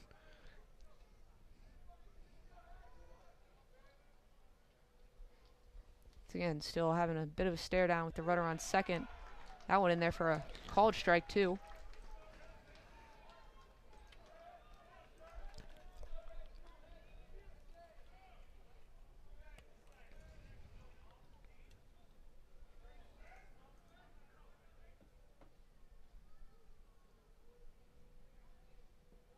In the dirt. Once again, well played by Spear. Looks like we got somebody warming up in the Michigan bullpen. I mean, this is the 3rd time that's Kurt Barr is getting through the order. They have their jacket on, so you can't tell the number, but it looks like from here that might be Will Rogers.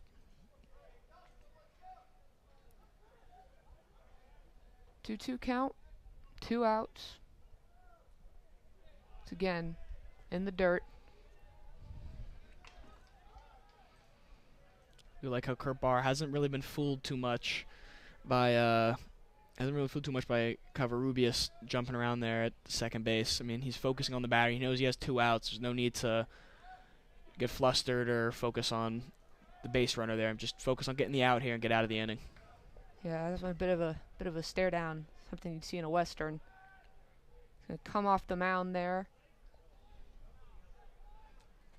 Fake a throw to second, first, little bit of theatrics. And yeah, that is Will Rogers warming up in the bullpen for Michigan.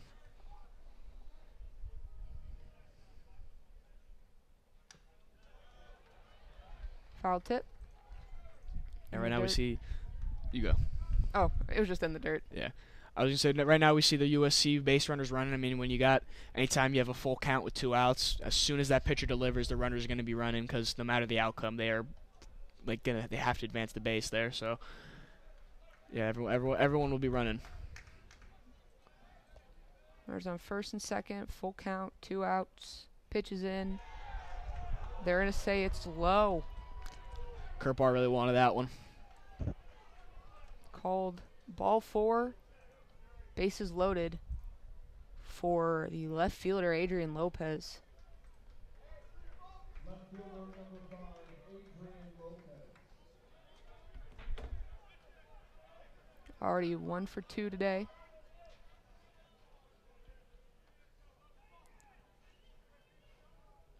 Ten RBIs on the season for Lopez.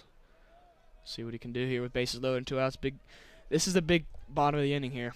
See if USC can put some runs on the board.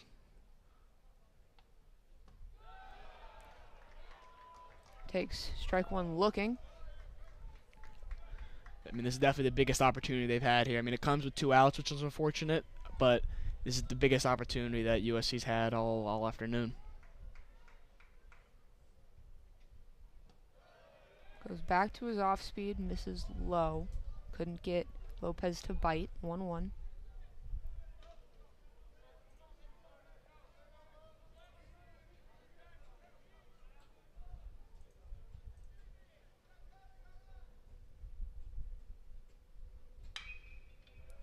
Grounded to third. Long throw all the way across the diamond. They're going to call him out. Wow. That might be reviewed. We'll see. It looks, home plate umpire's looking over to the dugout. Coach gives the signal. I think they're going to be reviewing that.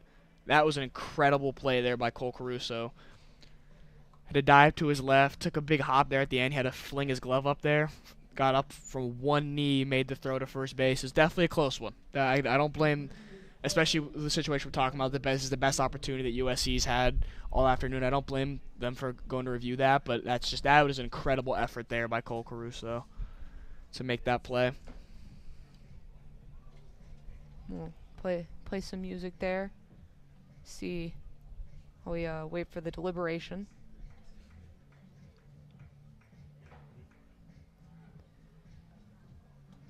Wolverines kind of huddled around third base. Kurt Barr still over by the mound.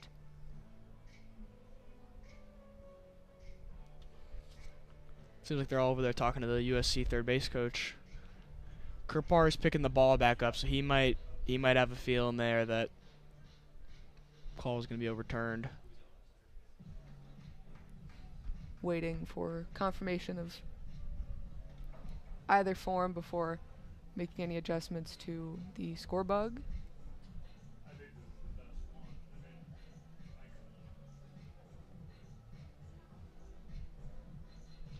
Taking a long time on the review, so. Yeah, this is definitely one they're going to want to get right. I mean, this is a pretty pivotal moment. You know, So one run is good to get momentum going. might not be very clear cut. But oftentimes, you know, if there's not enough to overturn, they might just keep because that was such a bang play that they can't see enough to overturn that, then it might just stick with the call on the field. I mean, in the event that that's the case, I mean, that's a great job by Kurt Barr getting out of that jam. Coming out with their decision now. They're going to say he is out.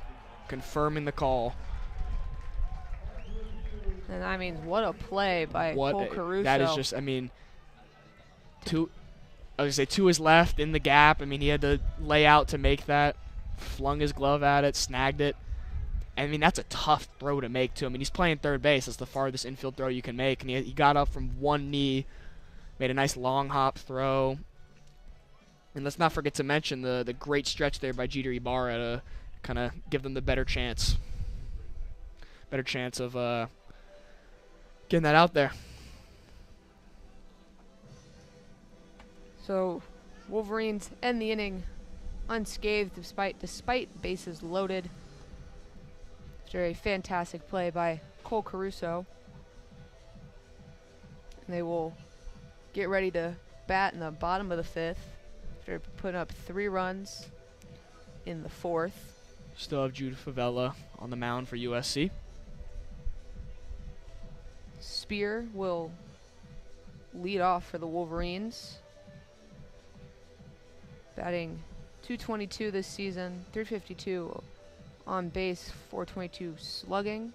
Bats .429 when leading off.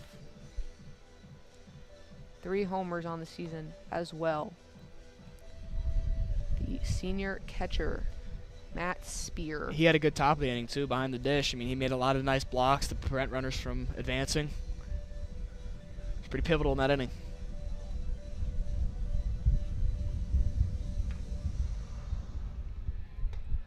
About 24 seconds left on the clock between innings. Spear taking warm-up hacks.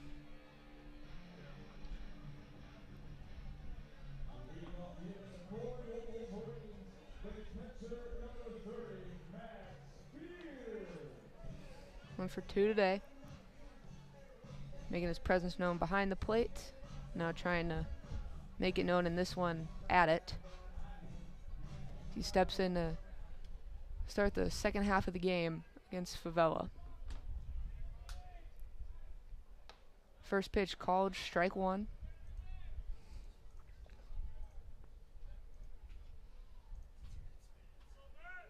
Straight down the middle.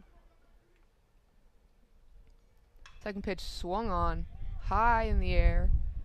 Gonna be a bit of an argument for who's gonna take it, but caught easily for the first out. Bring up Tyler Inge. Well done, though, by Covarrubias. I mean, he was camped. He had to track a little bit into shallow right field, and good job by him to kind of camp down and call that early because, I mean, you had Cade Higgins barreling in there, but he was playing too deep to be able to get to that spot. Inge, freshman, swinging away at the first pitch. That'll be ground out to shortstop. He's speeding down the first base line, though. Almost got it. Didn't even get a chance to mention my fun fact, was that he set the single-season hit record in high school. So I'll mention it now. Good speed, though. Half second maybe would have beat it out as A.J. Roush, the senior center fielder, 1 for 2 on the day. steps up. 2 outs in the bottom of the fifth.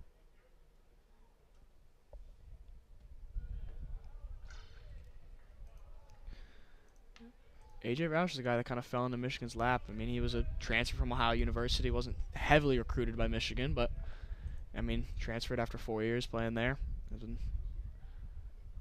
Called ball 1. Checks his swing. Ball 2. That one was low and away.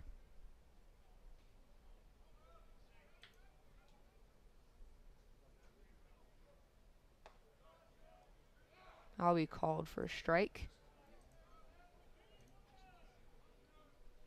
2-1, 2 outs. At the bottom of the lineup, Roush fouls that one a bit awkwardly up third base line. Might have rung his hands up a little bit there. Inside pitch might have gotten jammed. And it's not too cold out right now, but sometimes when in the Michigan weather, when it gets pretty cold, that can be pretty painful for the ringing in your hands.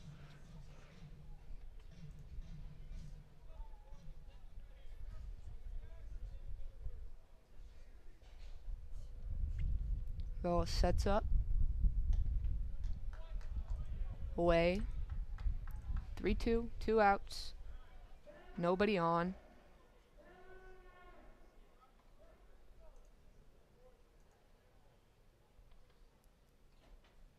Pitches away. Lace to the center fielder, Dowd, to end the 5th inning. 3 up, 3 down for the Wolverines in that one. Good job there by USC to limit. I mean, we've seen some pretty big innings, pretty big rallies here by Michigan, but that's another time kind of reminiscent of the 3rd inning there, where they were able to not let Michigan even get a base runner. So that's definitely what USC, obviously, I mean, that's what any team strives for the entire game. But with how Michigan's offense has been playing, they're really gonna have to focus now that we're getting into the sixth, seventh inning on having that be the standard for the rest of the game. Because I mean, that's the only way you're gonna be able to come back. It doesn't matter how many runs USC's able to score. If they can't stop Michigan from scoring, we're not gonna have a chance in this game. Wolverines are going to stick with Kurt Barr, 84 pitches. Playing shipping up to Boston, fitting for the holiday. Yep. I'm interested to see how many batters Kurt Barr faces this inning. I mean, his pitch count is not ridiculously high, and it is the third game of the series, but this is his third time through the order. I know he's going through 4, 5, 6 in the order, so, and I know they had Will Rogers warming up in the pen. I could see him. I mean, Kurt Barr's been extremely efficient. Besides the fifth inning, he's been extremely efficient. If he can have another one of his efficient innings, I'm sure that this might be his last. And I think if Coach Tracy sees him running into a little bit of trouble, they might just go to Will Rogers there. Yeah, obviously have a bit of wiggle room to afford. Yeah, oh yeah.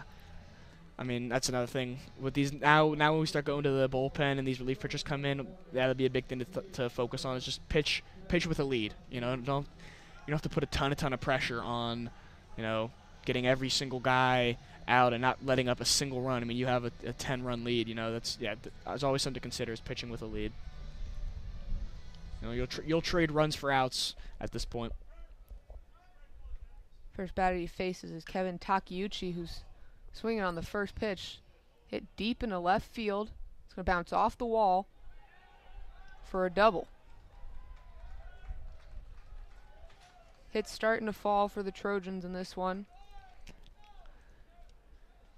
A leadoff double for Takeuchi. I think it might be some of Tyler Inge's first action out there in left, but he played that well off the wall. It was hit kind of up by the player logos up there. Took a big hop off the wall. Played it well to limit that to just a double instead of a triple. Yeah, well done.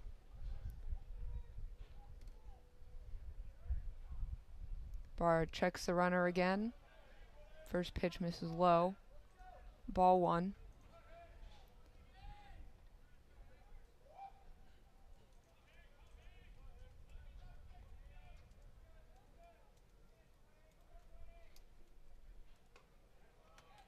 Called strike 1.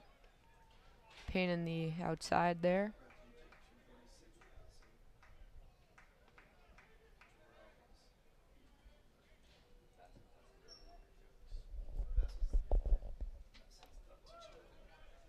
Set up outside on that one.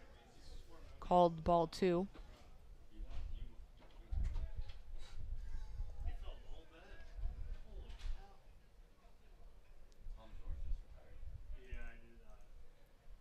Again, having a bit of a stare down. That one's in the dirt. Again, props to Spear behind the plate. Yep.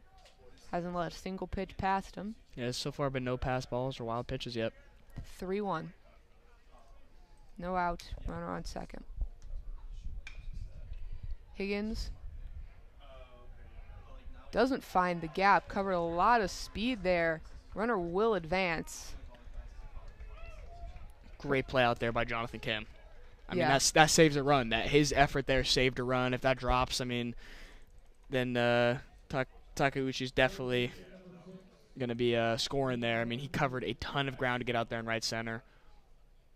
Perfect read off the bat. That was great. Showing off the wheels Yeah. to get the first out and prevent that from being a gapper. Dean Carpentier 0 for 2.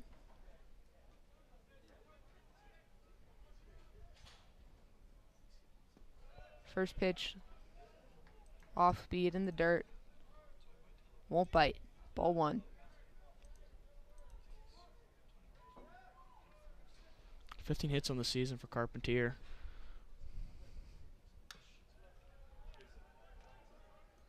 Fouled back to the Michigan dugout.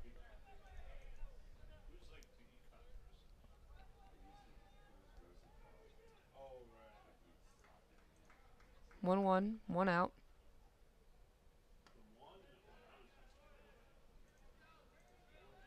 Ball 2. was a good spot there. He just yanked it a tiny bit on the outside half of the plate.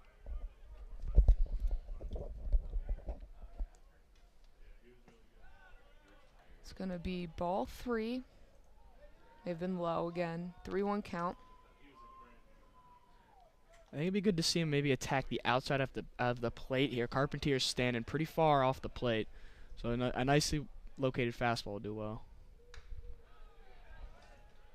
Fouled back again. Rolls over to the Michigan bench. It'd be hard for him to reach that outside half. Full count. 1 out, runner on third. That'll be called strike 3 looking for Kurt Barr. Huge pitch for Kurt Barr there. Now he's got 2 outs. I mean, that's just beautiful. He went back to the old reliable we've been talking about all game with the off speed. Look, that one looked to be a curveball. Kind of started at Carpentier's front shoulder, dropped in for a strike on the inside part of the plate. That was beautiful. 2 outs. The junior shortstop, Martin Gredzielanek.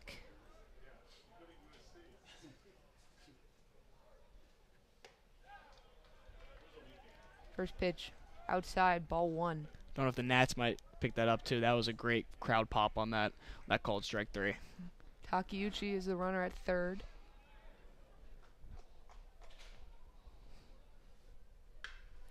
That one's drilled into left field, but well played by Inge to end the 6th inning. Kurt Barr, still no runs allowed.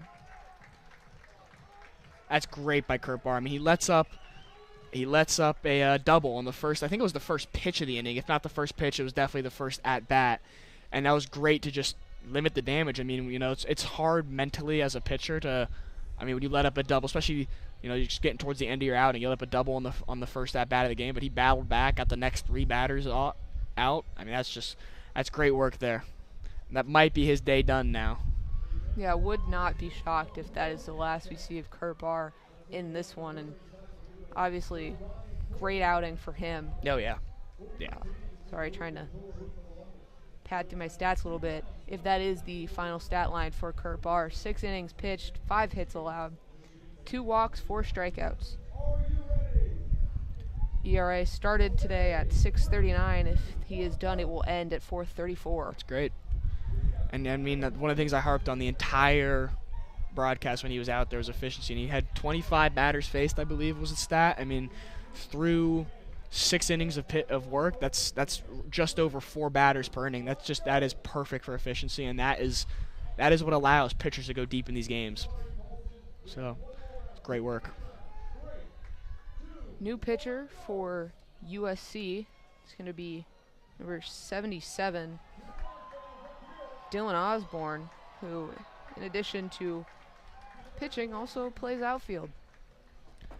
It's interesting how they're bringing in a bit of a two-way player, just as if they actually end up bringing in Will Rogers from the bullpen, that'll be Michigan bringing in a two-way player as well to pitch. Down 10 in the bottom of the 6th. I don't want to jinx anything. Mercy Rule is after 7, I believe. Yes. Yes. So. We'll double check that. Not that I'd ever wish away to play less baseball, but something to keep an eye out on. Yep. Yeah, it's after 7 innings, so good call there. I'll throw down a second. We'll get ready to start the bottom of the 6th. If Mercy Rule does not stand, will be 2/3 of the way through the game. And we'll start with the top of the lineup. Osborne will face a fresh, top of the order with Casillas, 1 for 3 today. Ambush the pitcher on his last at bat. Let's see what he does this time.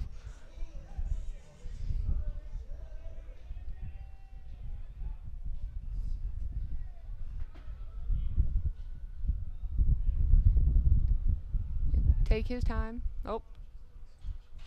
Call time really quick. Osborne has a 6.75 ERA in 5 1/3 innings. 5 hits, 4 runs, 3 walks, 8 strikeouts. The first pitch is in for a strike.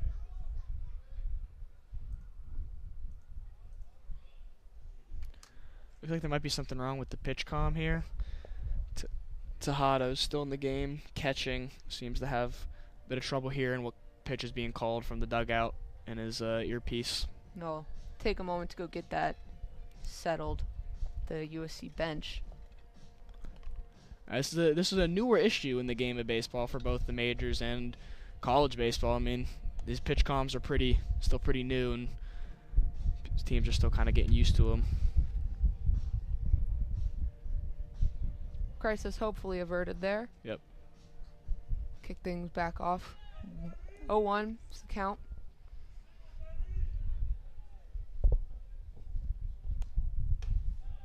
Miss high and outside, 1-1.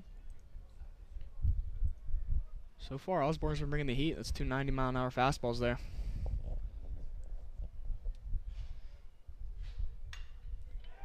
That one's going to be lined down the first base side. He's rounded first, heading for second. Throw comes in. It's going to be too late. He'll slide anyway, and a double to start the inning for Casillas. Great piece of hitting there. I mean, it looked like on that right field line that Dean Carpentier was kind of playing off the line because I think he was expecting Casillas to pull it after I think his first hit of the game, but beautifully tattooed that outside fastball down the line, turned it into a double. So after starting the game 0 for 2, now Benny Casillas starting to get hot. We're trying to pile on even more. Robbie Hamchuk now pinch hitting for Jonathan Kim. Stare down the runner. Pitch is thrown. Called. Strike 1.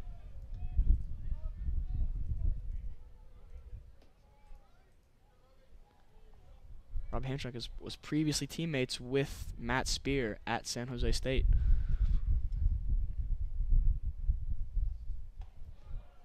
So the off-speed called. Strike 2.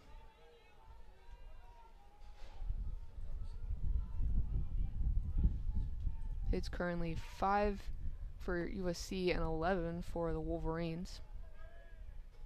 No errors in this one. Way high. Ball 1. Yeah, it seems like that's where Osborne's been locating his fastball for the most part. It's kind of upper half of the zone, outside part of the plate.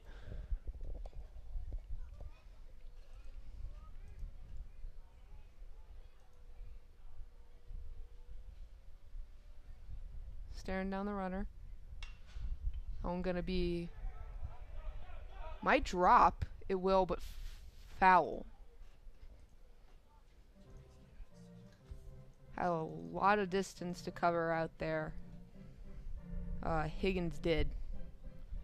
Benny Casillas on second base there didn't really seem to know where that ball went. He was kind of stranded out there in between second and third, not tagging. Didn't really look like he had a jump on where that ball was, but all smiles though. Nothing hurt there. Him and the third base coach joking about it. No damage done.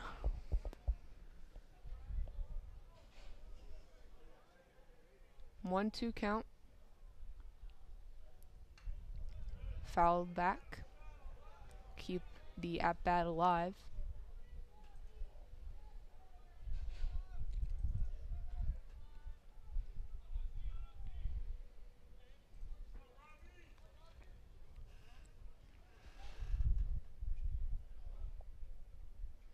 Taking his time. Pitches away, high and outside again. 2-2.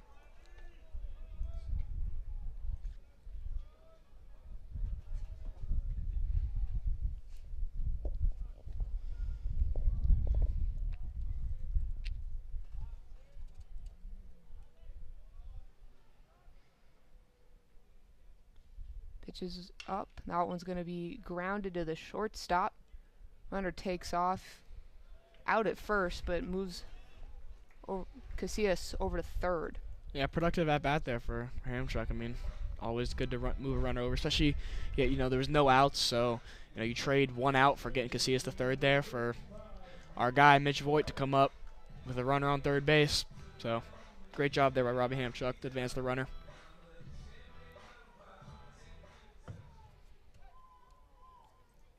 Casillas on third, 1 out, bottom of the 6th. Mitch Voigt up at the plate, swinging on the first pitch. One's going to be short. It might drop, and it will. Casillas will score easily on that one as it hit kind of that awkward zone. Yeah, no man's land. First, second, and right field where nobody was able to get to it in time and just kind of plops in. And he hit it soft enough, too, where there wasn't enough hang time there for anyone to get to that spot. I mean, that's a good job there by Voigt. And also, I love the read by Benny Casillas. I just talked about before how he didn't seem to have a read on that last foul ball. That one he had a perfect read on. You know, he saw the ball go up into right field, but instead of going back to tag, he kind of stayed off the bag. He had a feeling that was going to drop and score perfectly there. Great job by Benny Casillas there on the base paths. 11-0 now our score as Jeter Ibarra steps into the batter's box. Voigt at first. That one was inside, almost hit him.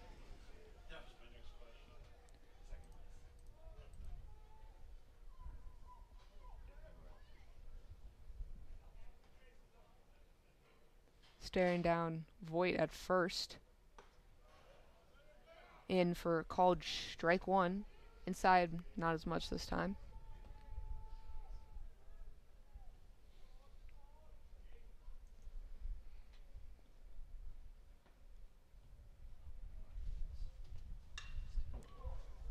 Launched into center left. Will be handled by Dowd, the center fielder, for out number 2. Dowd had to cover a lot of ground for that one. Ball tailing away from him off the bat of Ibarra there. Great job covering the distance and getting the second out of the half inning. Colby Turner stepping up, trying to do even more damage. 3 for 3 so far on the day.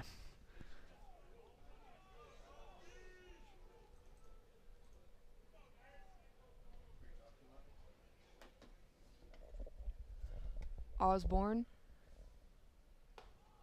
way high, way outside. He couldn't get that breaking ball to bite a little bit more. I'll just snap that in the outside half of the plate, little backdoor breaking ball.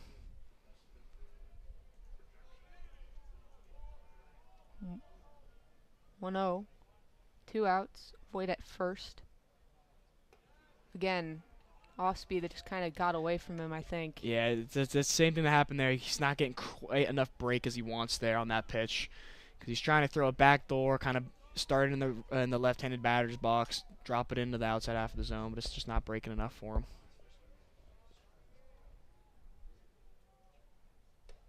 I'm going to be high again. This time will be inside towards the hands. 3-0. 2 outs.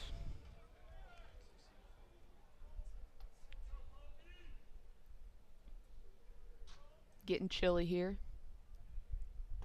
That will be right down the middle for a called strike 1.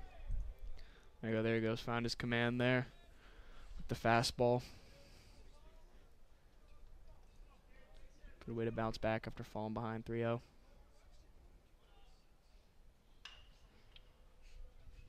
Grounded to third. Long throw scooped by Carpentier at first, and that ends the 6th inning. Wolverines up 11-0 as we head into the 7th.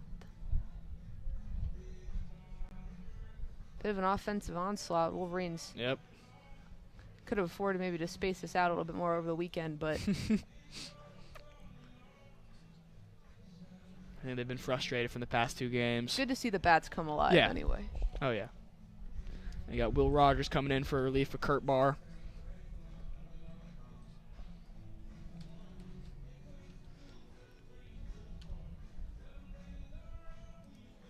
So that, as we read earlier, that was Barr's final stat line. We will read it again. A second, just trying to scrub through our little stat broadcast thing. So, final stat line, 98 pitches, 6 innings, 5 hits, 2 walks, 4 strikeouts for Kurt Barr, and no runs. Most importantly, blanked the Trojans through 6. Rogers hopes to continue that, and if he does, we may get out of this one a little early. Yeah.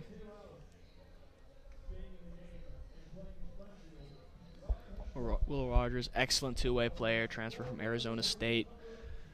He's been great on the mound, great at the plate. I mean, last season he had 16 appearances on the he had 49.1 innings, 49 and a third innings on the mound, while also having 40 hits. So I mean, that's great numbers there. I love that in college baseball. It's a lot more commonplace to have these two-way players. He'll start with the bottom of the lineup with Covarrubias and Tejada before circling back up to Dowd. Those are the first 3 batters in the 7th, hopefully the only 3. And I think if going off the on-deck circle, it looks like Tejada might be getting pinch hit for. It might be pinch hitting for him with Andrew Lamb, number 29, the sophomore. But we'll cover that once he comes up to bat. Covarrubias steps up into the batter's box. Got a couple defensive subs, too. We got Greg Pace out in center field. Can't get them all back here, but can at least try and start chipping away. He'll take called strike 1, 90 miles per hour down the middle.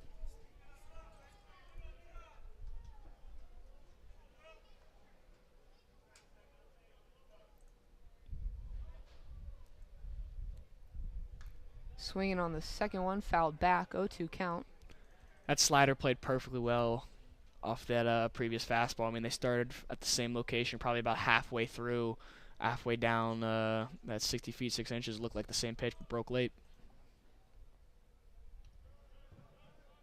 Bad miss outside. No harm, no foul, nobody on. Yep.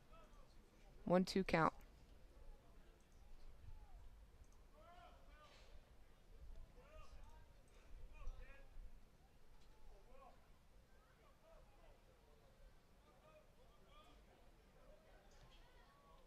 Pitches away, swung on and missed, and that one just took the world's awkwardest bounce. Waters comes running all the way in from the mound to get that one because Covarrubias is taking second. Yeah, that's an unfortunate play there. That took a really bad bounce there for a spear behind the plate, and he just had after the swing and miss there by Covarrubias, he just did not know where the ball went. And, Will Rogers, like you said, had to run all the way from the mound to the back of the backstop to get that ball. But Covarrubias ended up advancing to second on that. Great heads-up play by Rogers. Yeah, oh, yeah. I mean, he figured out pretty quickly that Spear did not know where Yeah, that one is, what that one was. Yeah, and instead of just trying to sit there and, communicate, hey, it's over there, he took initiative there and ran and got the ball. And you were correct. Andrew Lamb will be pinch hitting. Takes first pitch down the middle for strike 1.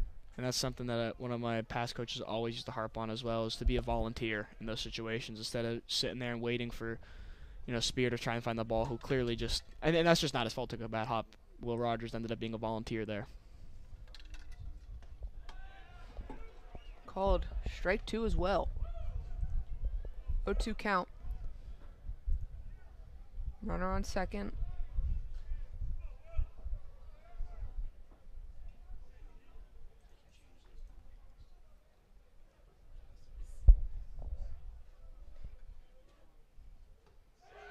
Gets a big swing and a miss for the first out of the top of the 7th. So far, Will Rogers has been lights out so far this inning. I mean, he has 2 strikeouts. 92 miles per hour, and Lamb was just chasing it. Bringing the heat. Circle back to the top of the lineup now. Braden Dowd, 1 for 2 today. A sophomore center fielder. Again, trying to chip away. The first pitch of his at-bat, miss low for ball 1.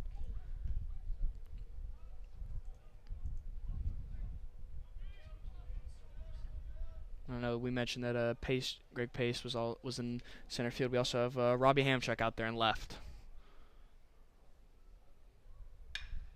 That one going to be bodied down by Voigt, who recovers in time to get the throw to first.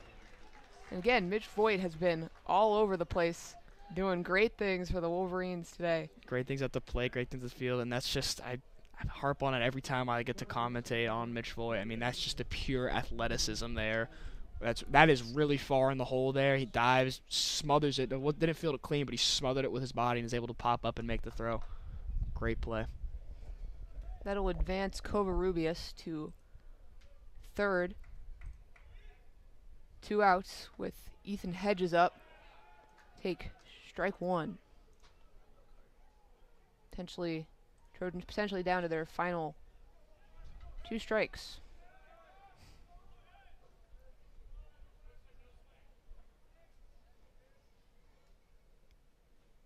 Pitches away.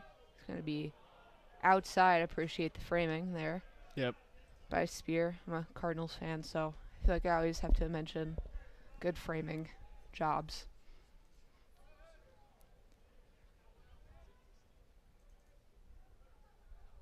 1-1 count, 2 outs. It's going to be right down the middle, taken for strike 2. 92 miles an hour out of the hand of Will Rogers.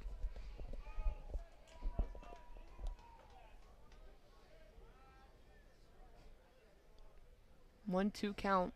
Trojans down to their final strike, unless they are able to score. That'll be check swing, thrown down to first. Not the best throw, but taken care of, and that ends this one. Wolverines avoid the series sweep. Not only that, they mercy the Trojans 11-0. Blank slate. Great. That was just a great job up and down the lineup there. I mean, we talked about it. We talked about it a lot throughout the game. The 2 impact players I called out, Mitch Voigt and Colby Turner there, did well. And nice shout out to Kurt Barr too. I mean, his record going into this game was 0-2. His stats probably weren't what he wanted them to be so far this season, considering what an excellent season he had last year. But I mean, he really showed out today. That was great. Absolutely, things were just working extremely well for the Wolverines. Pretty much, across the board, pitching. Fantastic job by Kurt Barr, like you mentioned. Hitting, the bats came alive. Pretty much everyone got involved, and again, fielding too. They did a great job, preventing errors, making, playing balls off the wall extremely well. Andover and out in left field. Really just across the board, they played a fantastic game of baseball. And when they play, things like this, it makes you excited about this team and what they could do in the future. And for a great 11-0 win. Yeah. Would you like to assign an MVP? I think I'm going to go Colby Turner. I think he went 3 for 4 on the day, had some pretty big hits. I'm going to go Colby Turner and then Kurt Barr, I think, are my 2 MVPs for this game. I think I'll agree with you. Evan, it's been a pleasure. It's been a pleasure. Kendall Spencer, Evan Anderson joined me through 7 innings of this one. Great win. Go be kind to somebody today. Hope you have a good one. I'll leave you, as we always do, as we occasionally do, with a good afternoon, and go blue.